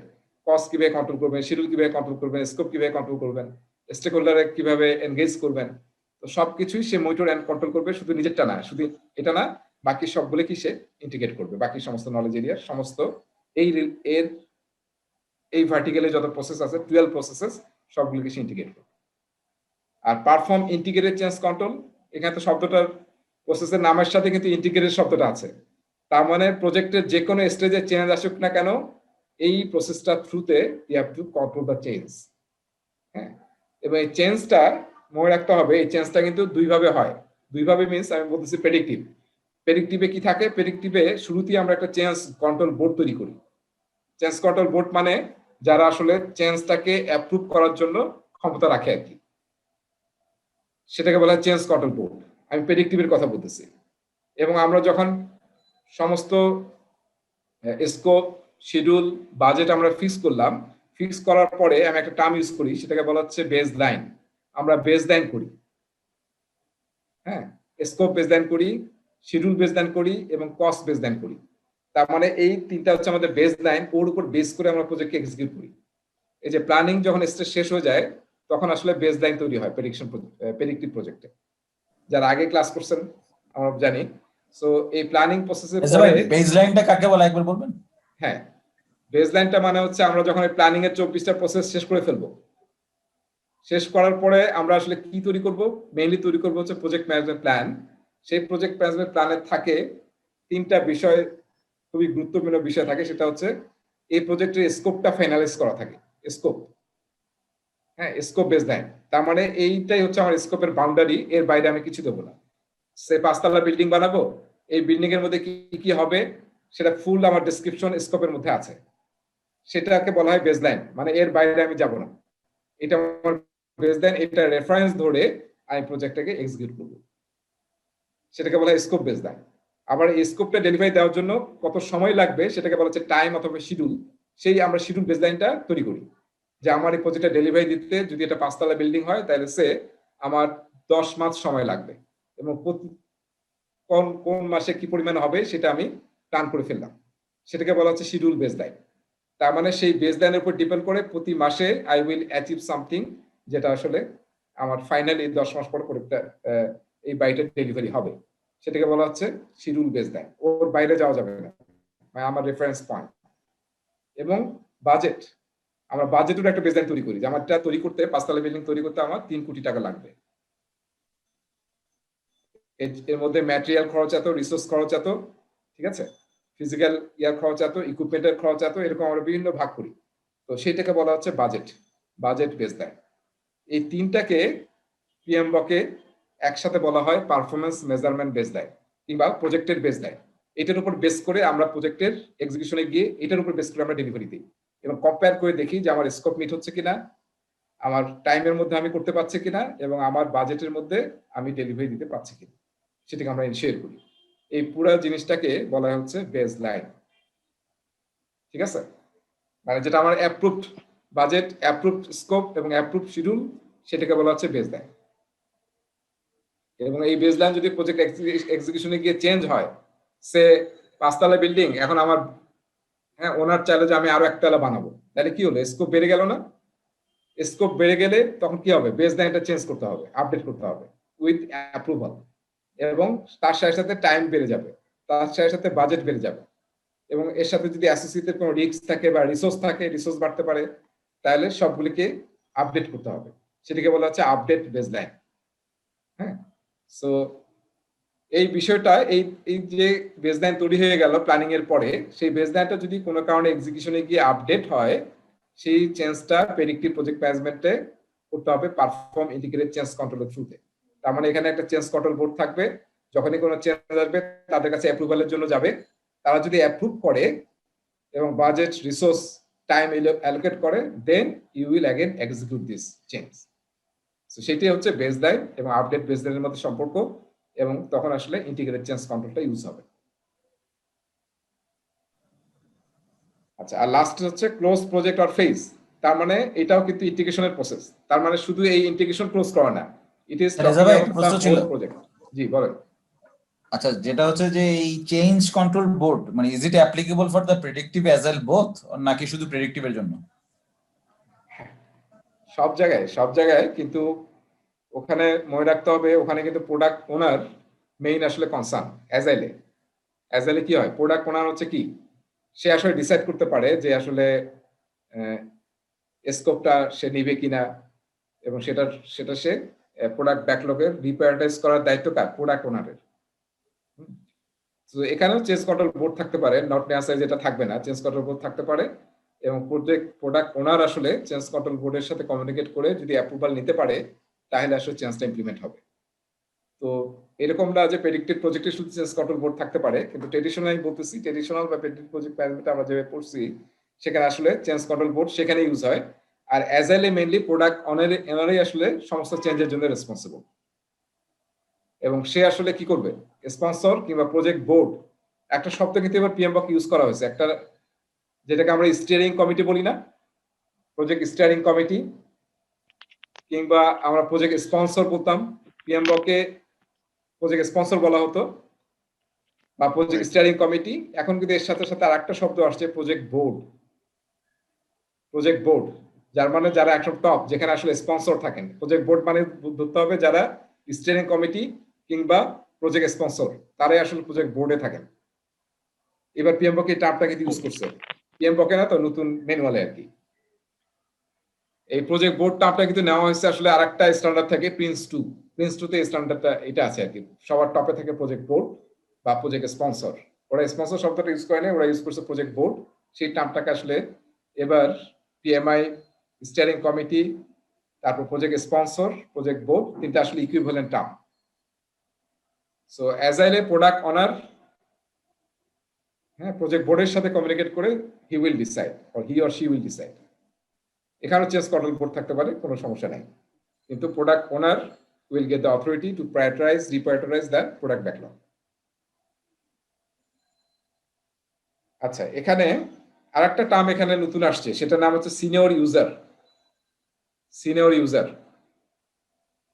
ইউজার বা সিনিয়র বিজনেস ইউজার। আমরা যখন কোনো প্রজেক্ট করি, তখন আসলে আমরা কি জুনিয়রদের সাথে বেশি কমিউনিকেট করি না সিনিয়র ইউজারদের সাথে কমিউনিকেট করি? সিনিয়র মানে যারা অলরেডি এক্সপিরিয়েন্স, 5 বছর 10 বছর ধরে সিস্টেমটা জানে বা প্রসেসগুলো জানে। তো সিনিয়র ইউজার কিন্তু একটা বড় পার্ট, তাই না? যাদের সাথে আমরা কমিউনিকেট করে জানতে পারি যে আসলে আবার মিউট করতে হবে দেখতেছি।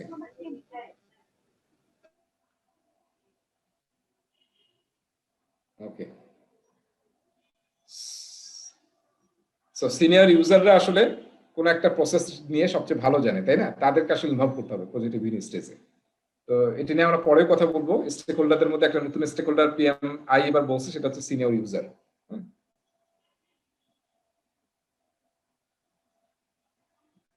আচ্ছা, let me clear this. So close project or ফেজে আমরা প্রজেক্টের কোনো যদি ওপেন এন্ড থাকে সবগুলোকে আমরা ক্লোজ করে প্রজেক্টটা ডেলিভারি দেব। আর যদি ফেজ হয় তাহলে ফেজ 1 শেষ হয়ে গেলে আমরা এখন ফেজ 2 তে যাব। ঠিক আছে, সো এই হচ্ছে আমাদের এই যে 5টা প্রসেস গ্রুপ, 10 নলেজ এরিয়া এবং 49 প্রসেসের মধ্যে রিলেশন। সো আমরা ব্রেকে যাব, তার আগে যদি কারো কোনো প্রশ্ন থাকে, আর নাহলে আমরা 5 মিনিটসে ব্রেকে যাব। ওকে, সো আমরা 5 মিনিটসে ব্রেকে যাই। হ্যাঁ, সানোয়ার ভাই প্রশ্ন করতে পারেন।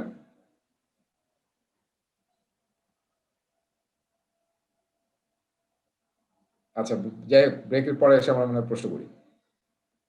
তাহলে ব্রেকে যাচ্ছে। হ্যাঁ, ঠিক আছে, সবাই কি শুনতে পাচ্ছেন? 5 মিনিটের ব্রেকে যাচ্ছি আমরা তাহলে। ওকে ভাইয়া, ওকে। আচ্ছা, ওকে।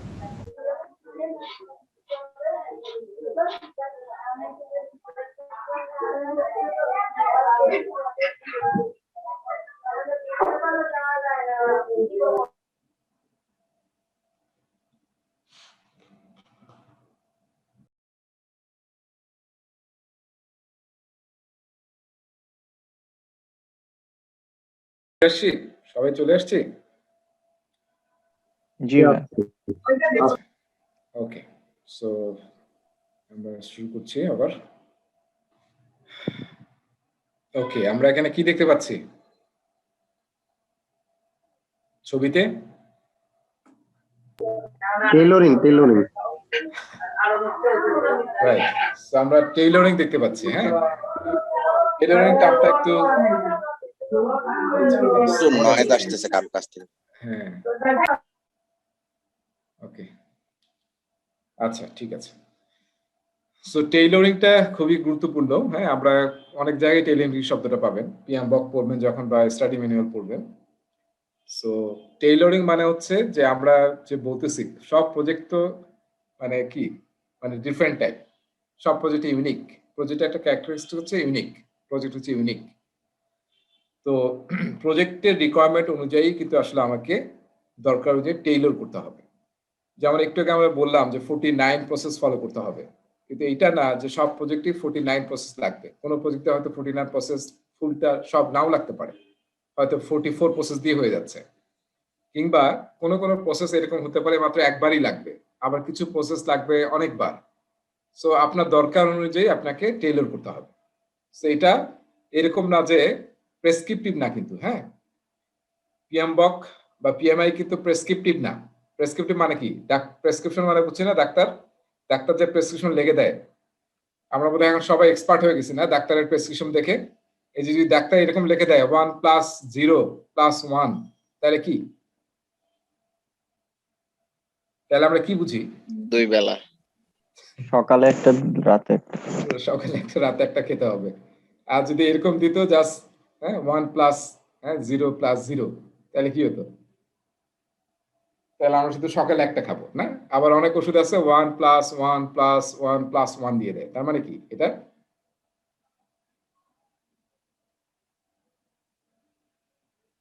তার মানে আমাদেরকে কি প্রতি 6 ঘন্টা পর পর খেতে হবে, তাই না? আচ্ছা, সবাই শুনতে পাচ্ছেন তো না? জি।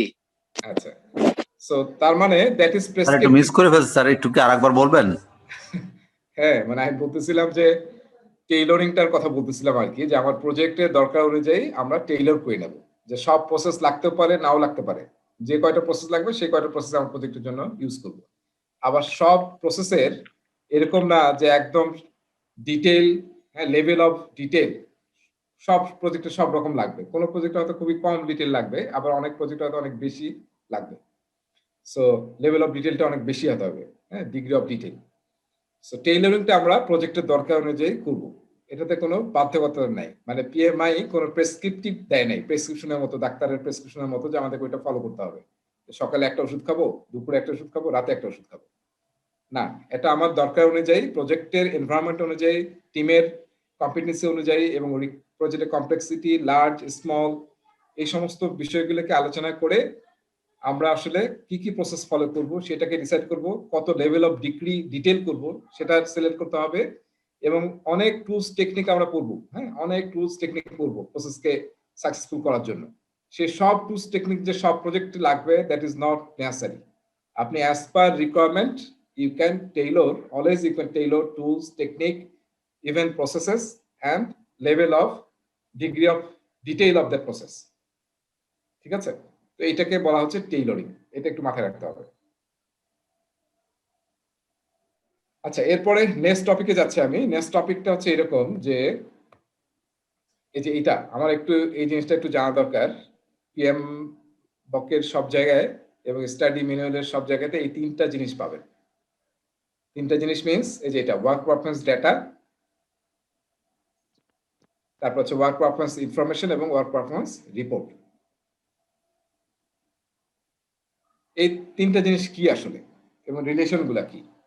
সো আমরা মনে হয় ডেটা নিয়ে সবাই জানি, তাই না? What is data?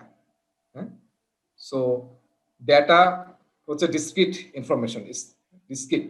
যেমন আমি যদি লিখি, আমি প্রায় এক্সাম্পল দিই যে 27 লিখি আমি 27, তারপর যদি লিখি এভারেজ, তারপর যদি লিখি স্পেন, তাই না, ওয়ার্ল্ড কাপ 2010 বলি, সেই যে আমি বিভিন্ন সংখ্যা লিখলাম, নাম্বার, এটা হচ্ছে নিউমেরিক্যাল ডেটা, এটা হচ্ছে স্ট্রিং টাইপ ডেটা, রাইট, বা ওয়ার্ড টাইপ ডেটা, আর এটা আবার অ্যাগেন নাম্বার টাইপ ডেটা।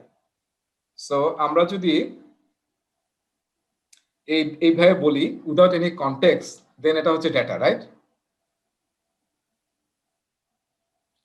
আর আমরা যখন এটাকে কনটেক্সটের মধ্যে নিয়ে আসি, আমি যদি এখন বলি যে 2010 সালে ওয়ার্ল্ড কাপ জিতেছে হচ্ছে স্পেন, এবং যাদের এভারেজ টিমের এভারেজ বয়স ছিল 27, এই যে আমি কনটেক্সট নিয়ে সব ডেটাগুলোকে ইন্টিগ্রেট করলাম, তখন এটা হয়ে গেল ইনফরমেশন।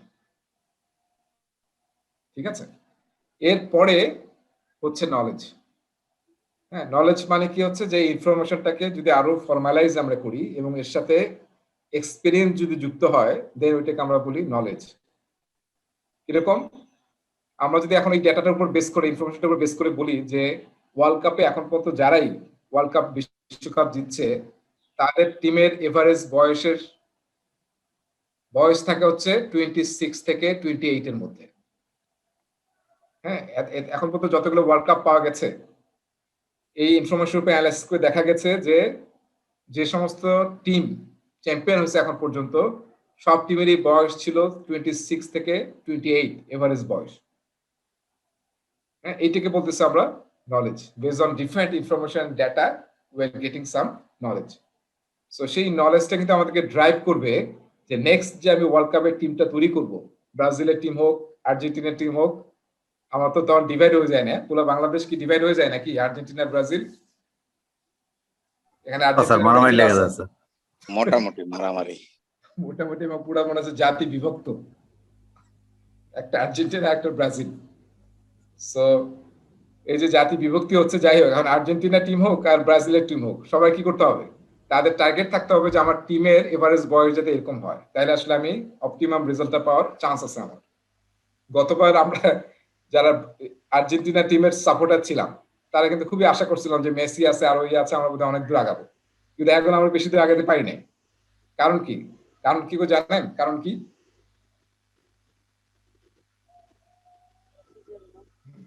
একটা কারণ হচ্ছে যে টিমের কিন্তু এভারেজ বয়স বোধহয় 33 বা এরকম কিছু ছিল, মোর দ্যান 32 আর্জেন্টিনা টিমের। So that is actually normal যে স্কেল তার চেয়ে কিন্তু বাইরে ছিল।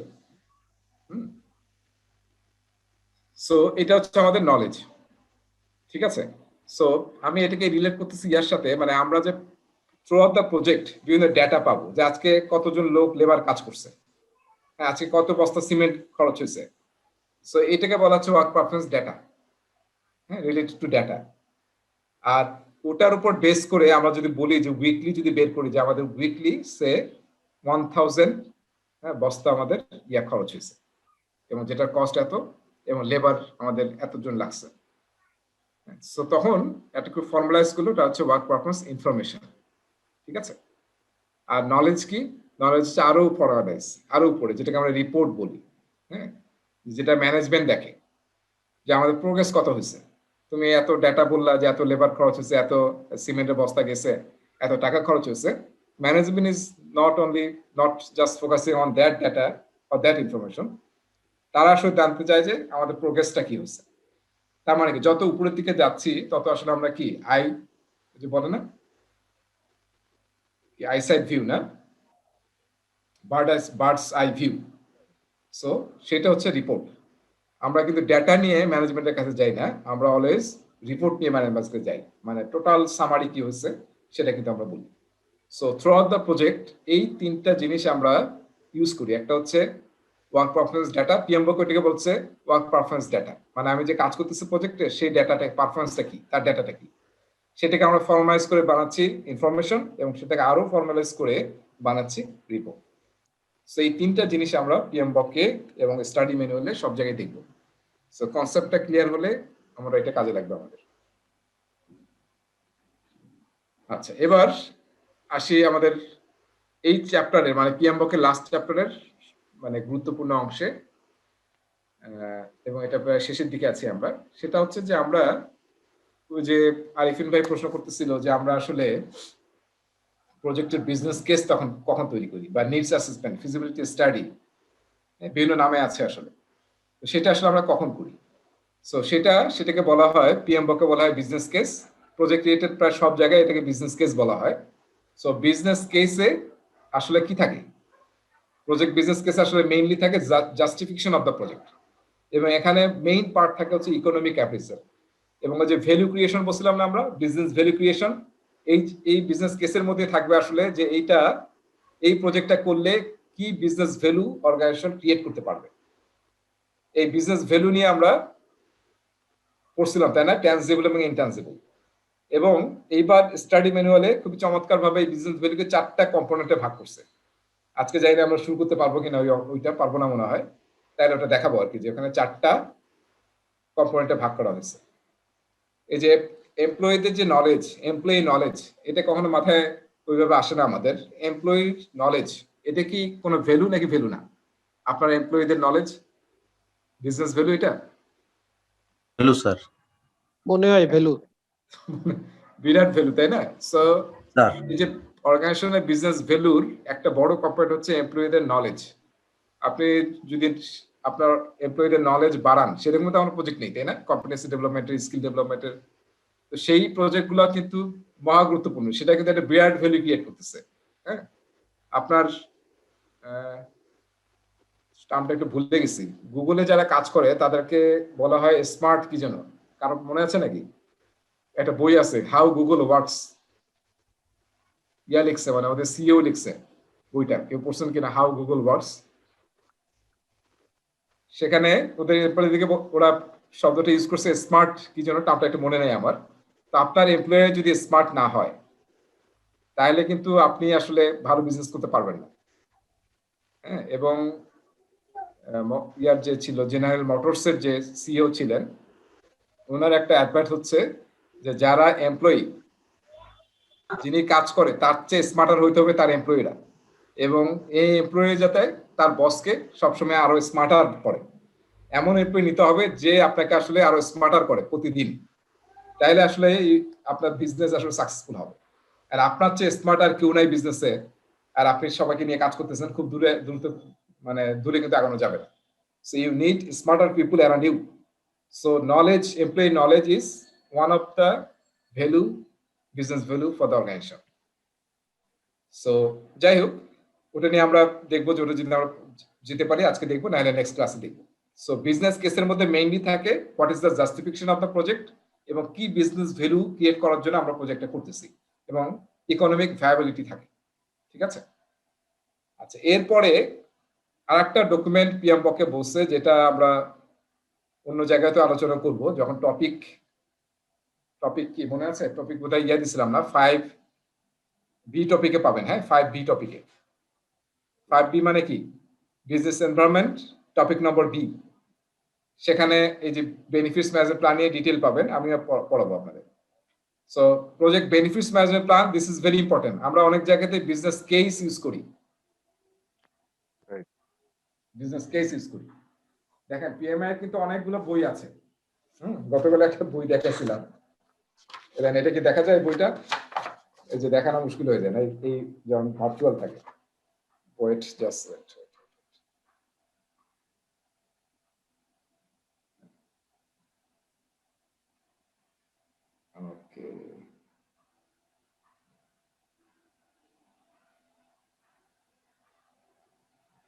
হ্যাঁ, দেখা যাচ্ছে?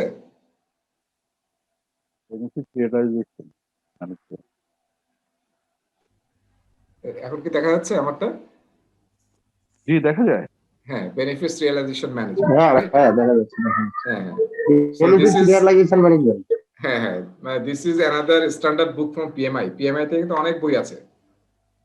তো মেম্বার হলে এগুলো সব ফ্রি পাবেন, যে আসলে আপনি কিভাবে বেনিফিট ম্যানেজ করবেন, রিয়ালাইজ করবেন। শুধু প্রজেক্ট করলে তো হবে না।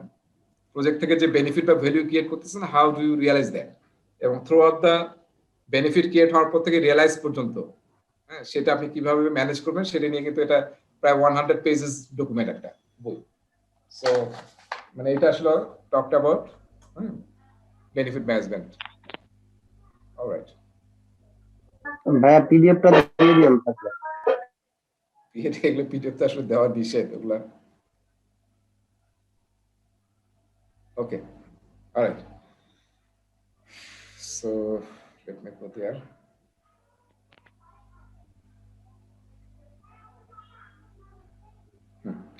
আচ্ছা, আমরা বেশিরভাগ জায়গায় বিজনেস কেস নিয়ে আলোচনা করি, বেনিফিট ম্যানেজমেন্ট প্ল্যান নিয়ে আলোচনা করি না। This is one of the কি ডকুমেন্টস। তার মানে হচ্ছে আপনি যে প্রজেক্ট করতেছেন, দেখেন প্রজেক্টটা করতেছি আমরা, বিজনেস কেস দিয়ে শুরু হচ্ছে, হ্যাঁ, ইনিশিয়েশনের আগে। এটা যদি অ্যাপ্রুভ হয় তাহলে আমি প্রজেক্ট ইনিশিয়েশন করব। আর বেনিফিটস ম্যানেজমেন্ট প্ল্যান হচ্ছে যে এই প্রজেক্ট থেকে যে আমি বিজনেস ভ্যালু ক্রিয়েট করতেছি, বিজনেস বেনিফিট তৈরি করতেছি, how do I realise that, সেই প্ল্যানটা এখানে থাকবে। কি কি বেনিফিট আসবে, কে রিয়ালাইজ করবে, কখন বেনিফিটটা আসবে, কিভাবে সেটা রিয়ালাইজ করতে হবে, এটার ফুল প্ল্যানিংটাকে বলা হচ্ছে বেনিফিট ম্যানেজমেন্ট প্ল্যান। হ্যাঁ, সেই বেনিফিট ম্যানেজমেন্ট প্ল্যান এবং বিজনেস কেস, এই দুইটা ডকুমেন্টকে পিএমবকে বলা হয় হচ্ছে প্রজেক্ট বিজনেস ডকুমেন্ট। ঠিক আছে, এটা কিন্তু স্পেশাল একটা নাম আছে, কি, project business documents. So project business document দুইটা, একটা হচ্ছে বিজনেস কেস এবং বেনিফিট ম্যানেজমেন্ট প্ল্যান। এই দুইটাই তৈরি করতে হবে প্রজেক্ট শুরুর আগে, নট ইনিশিয়েশনের পরে, ইনিশিয়েশনের আগে। এইটা এই দুইটার উপর বেস করে আসলে প্রজেক্ট ইনিশিয়েট হবে। এবং বেনিফিট ম্যানেজমেন্ট প্ল্যান কি হবে, থ্রু আউট দ্য প্রজেক্ট আপনি যদি অ্যাজাইলে প্রজেক্ট করেন তাহলে কি হবে, প্রতিটা ইটারেশনের পরে আপনি বেনিফিট ম্যানেজমেন্ট প্ল্যান মিলিয়ে দেখবেন যে আপনি ইটারেশনে যে বেনিফিট পাওয়ার কথা ছিল সেটা পাইছেন কিনা। হ্যাঁ, প্রতিটা ইটারেশনের পরে দেখবেন। আর যদি প্রেডিক্টিভ বা ট্রেডিশনাল প্রজেক্ট ম্যানেজ করেন, প্রতিটা ফেজের পরে দেখবেন, বা আপনি যেভাবে শিডিউল করছেন যে আপনি 3 মাস বা কোয়ার্টারলি ডেলিভারি দিবেন, সেই অনুযায়ী আপনি বেনিফিট ম্যানেজমেন্ট প্ল্যানের সাথে মিলাই দেখবেন। আর প্রজেক্ট যখন শেষ হয়ে যাবে তখন কিন্তু আমরা একটা ফার্স্ট ক্লাসে বোধহয় একটা ফিগার দেখছিলাম যে প্রজেক্ট শেষ হওয়ার পরে আমরা দেখেছিলাম না, স্ট্র্যাটেজি, তারপরে কি portfolio, then program and project, then হচ্ছে অপারেশন টিমের কাছে আমরা ডেলিভারি দেই। অপারেশন টিমের দায়িত্ব হচ্ছে বেনিফিটকে রিয়েলাইজ করা, নট প্রজেক্ট টিমের দায়িত্ব। কারণ প্রজেক্ট টিম তো কাজ করার পরেই, প্রজেক্টকে আমরা অলওয়েজ বলি project is a temporary organization. তার মানে যতক্ষণ প্রজেক্ট আছে ততক্ষণ ওই টিমটা এক্সিস্ট করে, প্রজেক্ট শেষ ওই টিম কিন্তু নাই, তাই না? দেখেন গভর্নমেন্টের অনেক বড় বড় প্রজেক্ট হয় যেখানে আসলে বিভিন্ন জায়গা থেকে অনেক এমপ্লয়ার এসে জয়েন করে, তাই না, লিএনএ আসে বা বিভিন্ন প্রসেসে আসে। প্রজেক্ট যখন শেষ হয়ে যাবে 5 ইয়ার্স এর প্রজেক্ট, তখন আবার যার যার ডিপার্টমেন্টে চলে যায়। সো সেই জন্য প্রজেক্টকে বলা হয় টেম্পোরারি অর্গানাইজেশন। সো এই যে রিয়ালাইজ যারা করবে তাদের দায়িত্ব হচ্ছে এই ডকুমেন্টটা দেখে, ডকুমেন্টটাকে ফলো করে through out the life cycle of the benefit আপনাকে ওটা ফলো করতে হবে। আচ্ছা, এখন এই ফিগারটা একটু দেখেন, এই ফিগারটা একটু মাথায় রাখতে হবে। মানে ফিগারটা এবার কোথাও দেয় নাই, স্টাডি ম্যানুয়ালে নাই, ফলে খুব ইম্পর্টেন্ট না, কিন্তু আমাদের বোঝার জন্য একটু ইম্পর্টেন্ট। সেটা হচ্ছে দেখেন প্রজেক্টের শুরুটা কোথায়, এই যে এটা হচ্ছে প্রজেক্ট লাইফ সাইকেল। এই যে এখান থেকে এই ছবিটা একটু দেখেন, এই যে এই দাগটাপ থেকে, এই যে এখান থেকে starting the project, that means initiation. আর অর্গানাইজিং এন্ড প্রিপারিং, এটা মানে হচ্ছে planning. Carrying out the work, সেটা মানে হচ্ছে এক্সিকিউশন। আর কমপ্লিট দ্য প্রজেক্ট। সো একটা প্রজেক্ট লাইফ সাইকেলকে আমরা একদম মানে বাংলা ভাষায় বলি না, বা নর্মাল ইংলিশে আমরা এইভাবে করতে পারি, তাই না? প্রজেক্টে স্টার্ট করা, অর্গানাইজিং বা প্ল্যানিং করা, ক্যারিং আউট দ্য ওয়ার্ক মানে এক্সিকিউশন, এবং কমপ্লিট করা, এবং throughout the project monitoring and control করা। দেখুন এই যে বিজনেস কেস এবং বেনিফিট ম্যানেজমেন্ট প্ল্যান, সেটা আসলে প্রি প্রজেক্ট ওয়ার্ক। খুব ভালো মতো খেয়াল করেন, প্রি প্রজেক্ট ওয়ার্ক। তার মানে ইনিশিয়েশনের আগেই এটা হতে হবে। এই দেখেন দুইটা ডকুমেন্ট, নিডস অ্যাসেসমেন্ট থেকে বা প্রয়োজন থেকে আমাদের বিজনেস কেস তৈরি হয়। সেই বিজনেস কেস যখন তৈরি হয়, at the same time you have to also create the benefit management plan. তার মানে এই প্রজেক্টটা যে বেনিফিট দিবে সেটা আমরা কিভাবে ম্যানেজ করবো throughout the project and after project.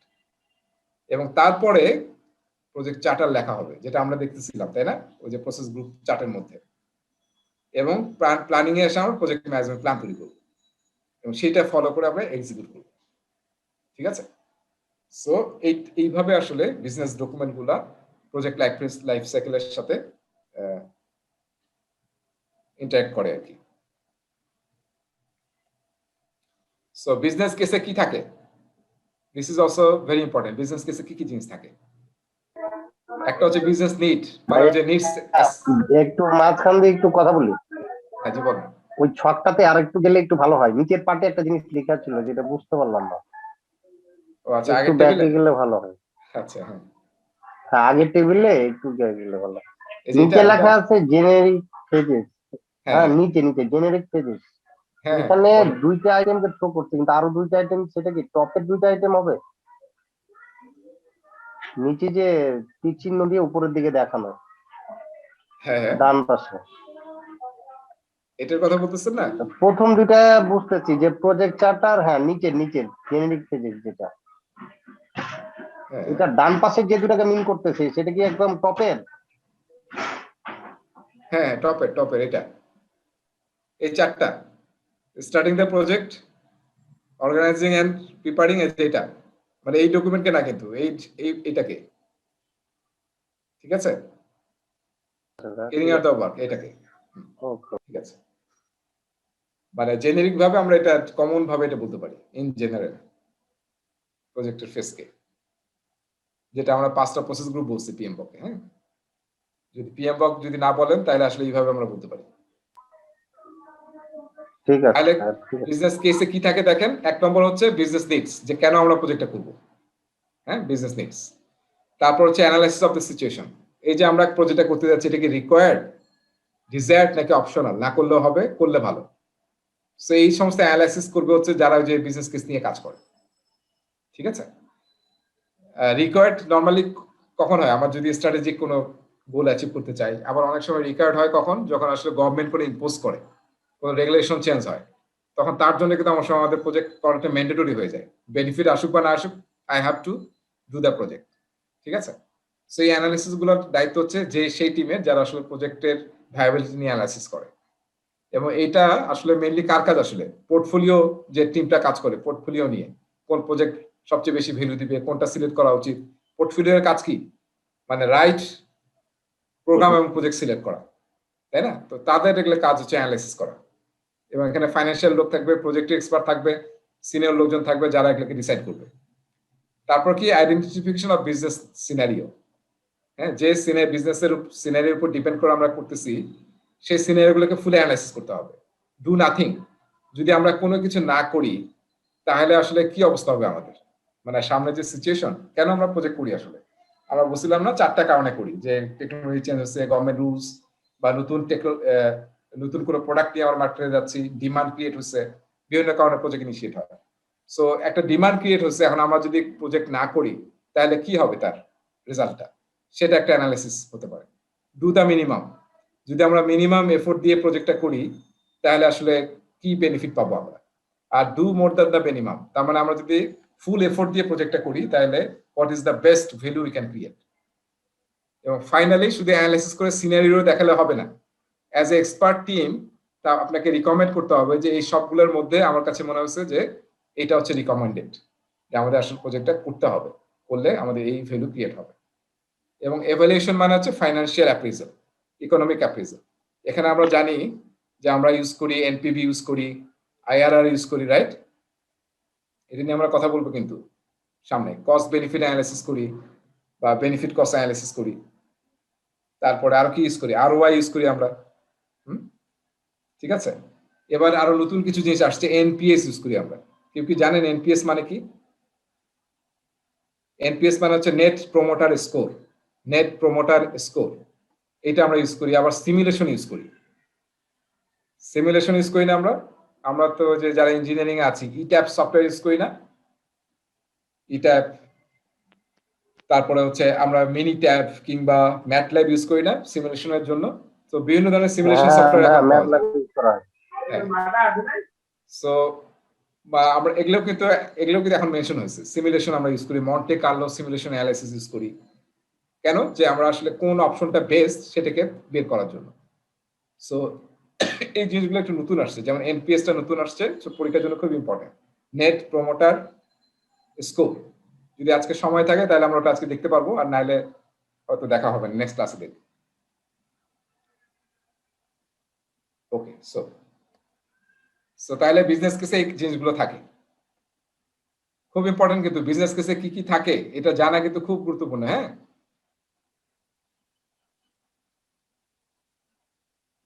R benefit management প্ল্যানে কি কি থাকে দেখেন, এই যে টার্গেট, বেনিফিট, স্ট্র্যাটেজিক অ্যালাইনমেন্ট, তারপর হচ্ছে বেনিফিট ওনার কি হবে, টাইম ফ্রেম, কখন বেনিফিট অ্যাচিভ হবে, আমি যেটা আগে বলছিলাম সেখানে আছে ম্যাট্রিক্স, মানে কি কি ম্যাট্রিক্স সাথে আমি কম্পেয়ার করবেন। যে ধরেন যে আমাদের হচ্ছে কাস্টমার স্যাটিসফ্যাকশন লেভেল বাড়াতে হবে। হ্যাঁ, আগে ছিল সে 96%, এবার 97% করবো আমরা। তাহলে ম্যাট্রিক্স সাথে মিলিয়ে দেখবো যে আসলে প্রজেক্টের পরে আমরা কি 97% হয়েছে কিনা। সো সেগুলো হচ্ছে ম্যাট্রিক্স। দেন অ্যাজাম্পশন, রিস্ক, কোন অ্যাজাম্পশন আছে কিনা, রিস্ক, যে রিস্কগুলা আমার বেনিফিটকে ব্যাহত করতে পারে সেই রিস্কগুলোকে অ্যানালাইসিস করতে হবে এবং কিভাবে মিটিগেট করবো আমরা সেই প্ল্যান করতে হবে। আর যে আমরা প্রজেক্টের ম্যাট্রিক্স বলতেছিলাম, প্রজেক্ট সাকসেস মেজার্স, প্রজেক্টকে আমরা আসলে অনেকভাবে মেজার করি। একটা হচ্ছে ফাইন্যান্সিয়াল মেজার, যে আমি এত বেনিফিট পাবো কিনা। তারপর আরো কম্পোনেন্ট আছে, তাই না, বিজনেস ভ্যালু, ট্যানজিবল, ইনট্যানজিবল, সেগুলোকে আমরা আসলে সেট করি প্রজেক্টের শুরুতে, যে প্রজেক্ট সাকসেস মেজার কি কি হবে, যেটাকে আমরা অ্যাজ এ বলি ডেফিনেশন অফ ডান, আর আমরা নর্মাল প্রজেক্টে বলি সাকসেস ম্যাট্রিক্স বা কেপিআই বলি আমরা। তো সেটা আমাদের সেট করতে হবে। এবং এই কেপিআই এর ব্যাপারে আমরা যেমন মনে আছে ডেফিনেশন অফ ডান, এটা করার দায়িত্ব কার? গত ক্লাসে আমরা একদম লাস্টে একটা এক্সারসাইজ করছিলাম, সবার না? সবার 3 জন হ্যাঁ, প্রজেক্ট ওনার, সবারই, রাইট। তো এই সাকসেস মেজারটাও তৈরি করতে হবে, ম্যাট্রিক্সটাও সেট করতে হবে সবাই মিলে, হ্যাঁ, যাতে সবাই এগ্রি করে। তাহলে কি হবে, আপনি স্পন্সর একটা কথা বলছে, বা ধরেন গভর্নমেন্ট বলছে যে এটা সাকসেস ফ্যাক্টর, আর ডোনার বলছে যে ওটা হচ্ছে সাকসেস ফ্যাক্টর, তাই তো আসলে পরে আর কাউকে কারোরটাকে স্যাটিসফাই করা যাবে না। সো সবাইকে এগ্রি করতে হবে যে this are the success factors for this project. Finally যদি ডেলিভারি দেওয়ার পরে বেনিফিট অ্যাচিভ করার পর আপনি দেখাতে পারেন যে হ্যাঁ আমি এটা অ্যাচিভ করছি, then your project will be successful. So এই যে আমরা এই জিনিসগুলো থাকে সাকসেস মেজার হিসেবে, আমরা প্রজেক্ট সিলেকশনের সময় আমরা এগুলো ইউজ করি, আবার সাকসেস মেজার হিসেবেও এই জিনিসগুলো থাকে, যে আমার রিটার্ন অফ ইনভেস্টমেন্ট এত হবে, আইআরআর এত হবে, সেটা আসলে আমরা পাইছি কিনা। পেব্যাক পিরিয়ড 2 বছর, কিন্তু আসলে পেব্যাক পিরিয়ড হয়ে গেছে 4 বছর, তাই তো আসলে হলো না, আমাদের সাকসেস মেজার মিট করতে পারিনি আমরা। So this are the project success measures, definition of done, যেটা আসলে সবাইকে এগ্রি করতে হবে এবং ওইটাকে ফলো করে আমাদের through out the project life cycle করতে হবে এবং বেনিফিটকে অ্যাচিভ করতে হবে। ঠিক আছে, সো এটা হচ্ছে চ্যাপ্টারের লাস্ট স্লাইড।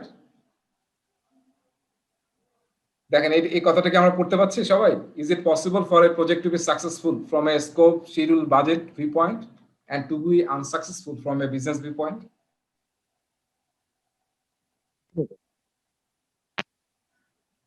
এটা কি হতে পারে? হতে পারে। হ্যাঁ, হতে পারে, তাই না? মানে আমরা যদি আসলে, এই জন্য কিন্তু আমরা বলছি না যে এবার শুরু থেকে বলতেছি যে আমরা আসলে ভ্যালু ড্রিভেন প্রজেক্ট ম্যানেজমেন্ট করতে চাই।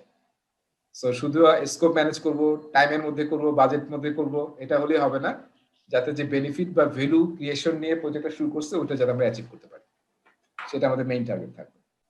আচ্ছা, একটা জিনিস আমি বলি নাই, আমরা স্কাম যে আমরা গত ক্লাসে আলোচনা করছিলাম, স্কাম আসলে সবচেয়ে বেশি ইউজ হয় কমপ্লেক্স, হ্যাঁ, প্রজেক্ট ম্যানেজ করতে গিয়ে, কমপ্লেক্স টাইপ প্রজেক্ট করার জন্য। ঠিক আছে, যে প্রজেক্টগুলো কমপ্লেক্স ইন নেচার। আচ্ছা, আজকে একটা জিনিস পড়ে আমরা শেষ করি, আমি ওটাতে যেতে পারবো না, কিন্তু আমি জাস্ট নেট প্রমোটার স্কোর বললাম না, ওইটা নিয়ে একটু আলোচনা করি যে এটা আসলে কি জিনিস, এবং ওটা আমরা নেক্সট ক্লাসে পুরাটাই পড়বো সেকশনটা, কিন্তু আজকে শুধু ওইটা পড়ি কারণ এটা একটা নতুন জিনিস, আমাদের ভালো লাগবে। দেখা যাচ্ছে স্ক্রিন? শেয়ার হয়নি স্যার এখনো। ও, শেয়ার হয়নি না? শেয়ার হয় না এখনো। আচ্ছা, ওকে, শেয়ার করি নাই, তাতে শেয়ার হবে কেমন? আচ্ছা, সরি। ওকে, ওকে, দেখা যাচ্ছে না? Yes sir. হ্যাঁ, এখন দেখেন, সো এটা মানে যে আমরা কি কি জন্য এটা আসলে আমরা কেন করি, যে প্রজেক্ট সিলেকশনের জন্য, কোন প্রজেক্টগুলো করতে হবে, কোন প্রোডাক্টটা আমরা তৈরি করব। সো নেট প্রমোটার স্কোর মানে হচ্ছে measures a customer willingness to recommend a providers products or service to another on a scale of -100 to +100। মানে নর্মাল ইয়া হচ্ছে যে আমি একটা প্রোডাক্ট কিনলাম কোন একটা কোম্পানির, এখন আমি এজ এ কাস্টমার এই প্রোডাক্টটা কি কাউকে রেফার করবে কি করব না, প্রমোট করবে কি করব না, সেটা মেজার করে যেটা আমরা পাই সেটাকে বলা হচ্ছে নেট প্রমোটার স্কোর। আপনার কাস্টমার আপনার প্রোডাক্ট বা সার্ভিস পেয়ে আরো কাউকে রিকমেন্ড করবে কিনা, করবে কি করবে না।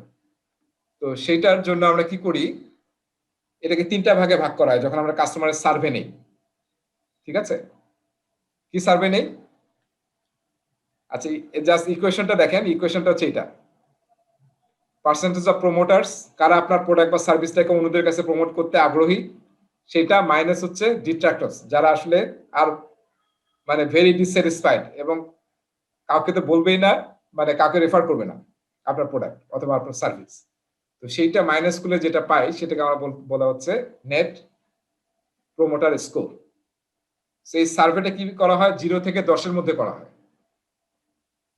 সো যারা 0 থেকে 6-এর মধ্যে যারা, হ্যাঁ বললেন যে আপনার একটা প্রোডাক্ট, ধরেন একটা বিস্কিট আইটেম, এখন আপনি 10 জনের কাছে সার্ভে করতেছেন, ঠিক আছে, 10 জনের কাছে সার্ভে করার পরে, এবং কোন স্কেলে 0 থেকে 10 মানে হচ্ছে ভেরি স্যাটিসফাইড, আর 0 মানে হচ্ছে সরি ভেরি ডিসস্যাটিসফাইড, 0 মানে, হ্যাঁ। আর 0 থেকে 6, যারা 0 থেকে 6 স্কেলের মধ্যে করবে তারা আসলে ডিট্রাক্টরস মানে তারা আসলে আপনার প্রোডাক্টটা প্রমোট করবে না, এবং সে যদি সুযোগ পায় আপনার এই সার্ভিস বাদ দিয়ে অন্য সার্ভিস নেবে, তাদেরকে বলা হচ্ছে ডিট্রাক্টরস, যারা আসলে 0 থেকে 6-এর মধ্যে আপনার মানে অ্যান্সার দিবে। আর প্যাসিভ মানে হচ্ছে 7-8, যারা 7-8-এর মধ্যে করবে তারা হচ্ছে somewhat satisfied but may be willing to try competitive offerings. ঠিক আছে, তারা হচ্ছে প্যাসিভ, তারা মানে আগেও না পিছেও না। আর প্রমোটার মানে হচ্ছে যারা আসলে স্ট্রংলি ভেরি স্যাটিসফাইড এবং স্ট্রংলি আপনার প্রোডাক্টের প্রমোট করবে, অন্য কাকে বলবে যে আচ্ছা ওখান থেকে আমি জিনিসটা কিনছি, ওদেরটা খুব ভালো, ওইটা তুমি কেনো, বা আমি ইন্টারনেট সার্ভিসটা নেই অমুকের কাছ থেকে, এই সার্ভিসটা তুমি নাও, সেটাকে বলা হচ্ছে প্রমোটার্স, যারা 9 অথবা 10 পয়েন্ট দিবে। বুঝতে পারছি? সো এটা করার পরে আমরা আসলে যে ইকুয়েশনটা ইউজ করি, হ্যাঁ সেই ইকুয়েশনটা আমি নিচে একটু দেখাচ্ছি, দেখেন এই যে দেখা যাচ্ছে না ফিগারটা। সো এটা হচ্ছে আপনার ডিট্রাক্টরস, প্যাসিভ হচ্ছে 7 এবং 8, মানে তাদের ইনপুট আমরা আসলে কাউন্ট করবো না, শুধু তার ফিডব্যাক দিচ্ছে এটা আমরা নেব, কিন্তু ইকুয়েশনে কিন্তু তাদের কাউন্ট নাই। মনে আছে ইকুয়েশনটা, পার্সেন্টেজ অফ, জি স্যার, এটা হচ্ছে পজিটিভ আর নেগেটিভটা, নেগেটিভটা প্রমোটার্স, আর এটা হচ্ছে যার নেগেটিভ দিচ্ছে। প্যাসিভরা তো স্যার মাঝখানে, ও 0 না প্লাস মাইনাসও না স্যার, মাইনাস Plus প্লাস না? কোনটাই না। কোনটা না। সো আমরা এই দুটো নেব আর কি, হ্যাঁ 9, 10। ইকুয়েশনটাকে একটু এইভাবেও রিপ্রেজেন্ট করা যায়, দেখেন এই যে নিচের মতো, number of promoters minus number of detractors divided by number of response, একই আসবে, মানে এখানে পার্সেন্টেজ দিয়ে আগে করা হয়েছে আর এটা আমরা একবারে করতেছি ইনটু 100। ঠিক আছে, তাইলে এটা করে বা এটা সেম, এই ইকুয়েশনটা একটা নতুন আসছে, ফলে এটা থেকে পরীক্ষায় প্রশ্ন আসবে, ইকুয়েশনটাও ইম্পর্টেন্ট আর আপনার কনসেপ্টটা বোঝাও ইম্পর্টেন্ট। তো যদি আমরা এখান থেকে পাই নেগেটিভ টাইপ কিছু, হ্যাঁ নেগেটিভ 40%, তাহলে কি হবে আসলে, নেগেটিভ 40% পেলাম, প্রোডাক্টটা খারাপ স্যার, প্রোডাক্টটা খারাপ আর সার্ভিসটা খারাপ, সার্ভিসটা খারাপ। আর যদি পজিটিভ হয় তাহলে ভালো। আবার যদি এরকম হয় যে নেগেটিভ, ঠিক আছে নেগেটিভ 10 পাইছে আর কি, দুইটা প্রোডাক্ট, একটা নেগেটিভ 40 একটা নেগেটিভ 10, তার মানে this is better than this one, right? ঠিক আছে, এইটা হচ্ছে নেট প্রমোটার স্কোর, খুবই ইন্টারেস্টিং একটা টুল, এটা অলরেডি কিন্তু মার্কেটে খুব ইউজ হয়। হ্যাঁ, এই যে টেলকোর সার্ভিস বলেন, তারপরে আপনার যে বিভিন্ন প্রোডাক্ট যেটা হয়, মেগা শপে দেখবেন যে বিভিন্ন সময় ফিডব্যাক নেয়, তো সবগুলো কিন্তু অনেকেই যে এটা ইউজ করে এনপিএস। রেজা ভাই, নাম্বারগুলা কি রিসার্চ বেসড নাকি কোনো থিওরি আছে এটার পিছনে? নিশ্চয়ই কোনো থিওরি আছে, থিওরি আছে, থিওরিটা নিয়ে অত ডিটেল জানি না। শুধুমাত্র 9 আর 10 কেন প্রমোটার হইল? হ্যাঁ হ্যাঁ, বাকিগুলা কোন স্টাডি আছে নিচে। ডিট্রাক্টরস এর সংখ্যা তো বেশি আর কি। আচ্ছা, একটা সাইটে দেখেন, একটা সাইটের লিংক দিছি আমি এখানে, delighted.com NPS ক্যালকুলেটর। আচ্ছা, ওখানে দেখেন, আমরা একটু দেখি, খুব ইন্টারেস্টিং ওটা, দেখি আছে কিনা এখানে, আমার সাইটটা ওপেন আছে কিনা দেখি। দেখা যাচ্ছে এই যে সাইটটা দেখা যাচ্ছে, যেটা আপনাদের আমি লিংক ওখানে দিছি, আপনারা নিজেরাও যেতে পারবেন। দেখা যায় স্যার। দেখা যাচ্ছে, হ্যাঁ, এখানে দেখেন, এই যে এখানে আমরা দেখানো হিসাবটা দেখাচ্ছি এনপিএস ক্যালকুলেটর, আপনি এখানে নিজে ক্যালকুলেট করতে পারবেন দিয়ে। এই যে 10 এবং 9 হচ্ছে স্মাইলি, আর 7 হচ্ছে প্যাসিভ, আর এটা হচ্ছে ডিট্রাক্টরস, এবং অটোমেটিক ক্যালকুলেট করবে আর কি যে আপনি এনপিএস স্কোর কত।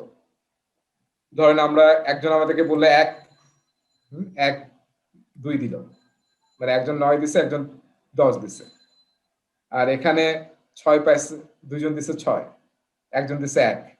সো অটোমেটিকলি দেখেন সব ক্যালকুলেট হয়ে যাচ্ছে। এখানে 3টা রেসপন্স পাইছি আমরা, এখানে পাইছি 2টা রেসপন্স, আর এটা বোধহয় আমি আগে দিছিলাম। যাই হোক, এটাকে সে ক্যালকুলেট করে না, সংখ্যাটা নেয়, যেখানে যদি 1 আর 2 দিই আমি, তাহলে অটোমেটিকলি এখানে দেখাচ্ছে আর কি, হ্যাঁ, percentage of total positive response, যেটা হচ্ছে প্রমোটার, আর এটা হচ্ছে নেগেটিভ। সো টোটাল আসলে আমার যেটা এনপিএস পাচ্ছি আমি -30। দ্যাট মিন্স কি, আমার এই প্রোডাক্টটা আসলে নেগেটিভ রেসপন্স পাচ্ছি আমি। ঠিক আছে, সো এই টুলটা আপনারা একটু ইউজ করে দেখতে পারেন যে কিভাবে আসলে ফর্মুলাটা এখানে কাজ করে। Same formula is used here. So এখান থেকে আপনি আপনার অর্গানাইজেশনের সার্ভে করে you can also calculate your NPS. এইভাবে আপনি আসলে আপনার প্রোডাক্টের বা সার্ভিসের ঠিক করতে পারেন যে কোন প্রোডাক্ট বা সার্ভিস আমি দেব, বা সার্ভিসটাকে আরো কত প্রজেক্টের থ্রুতে আরো উন্নত করা যায়। ঠিক আছে, ওকে, তাহলে আমাদের ক্লাস আজকে এখানে শেষ করি আমরা।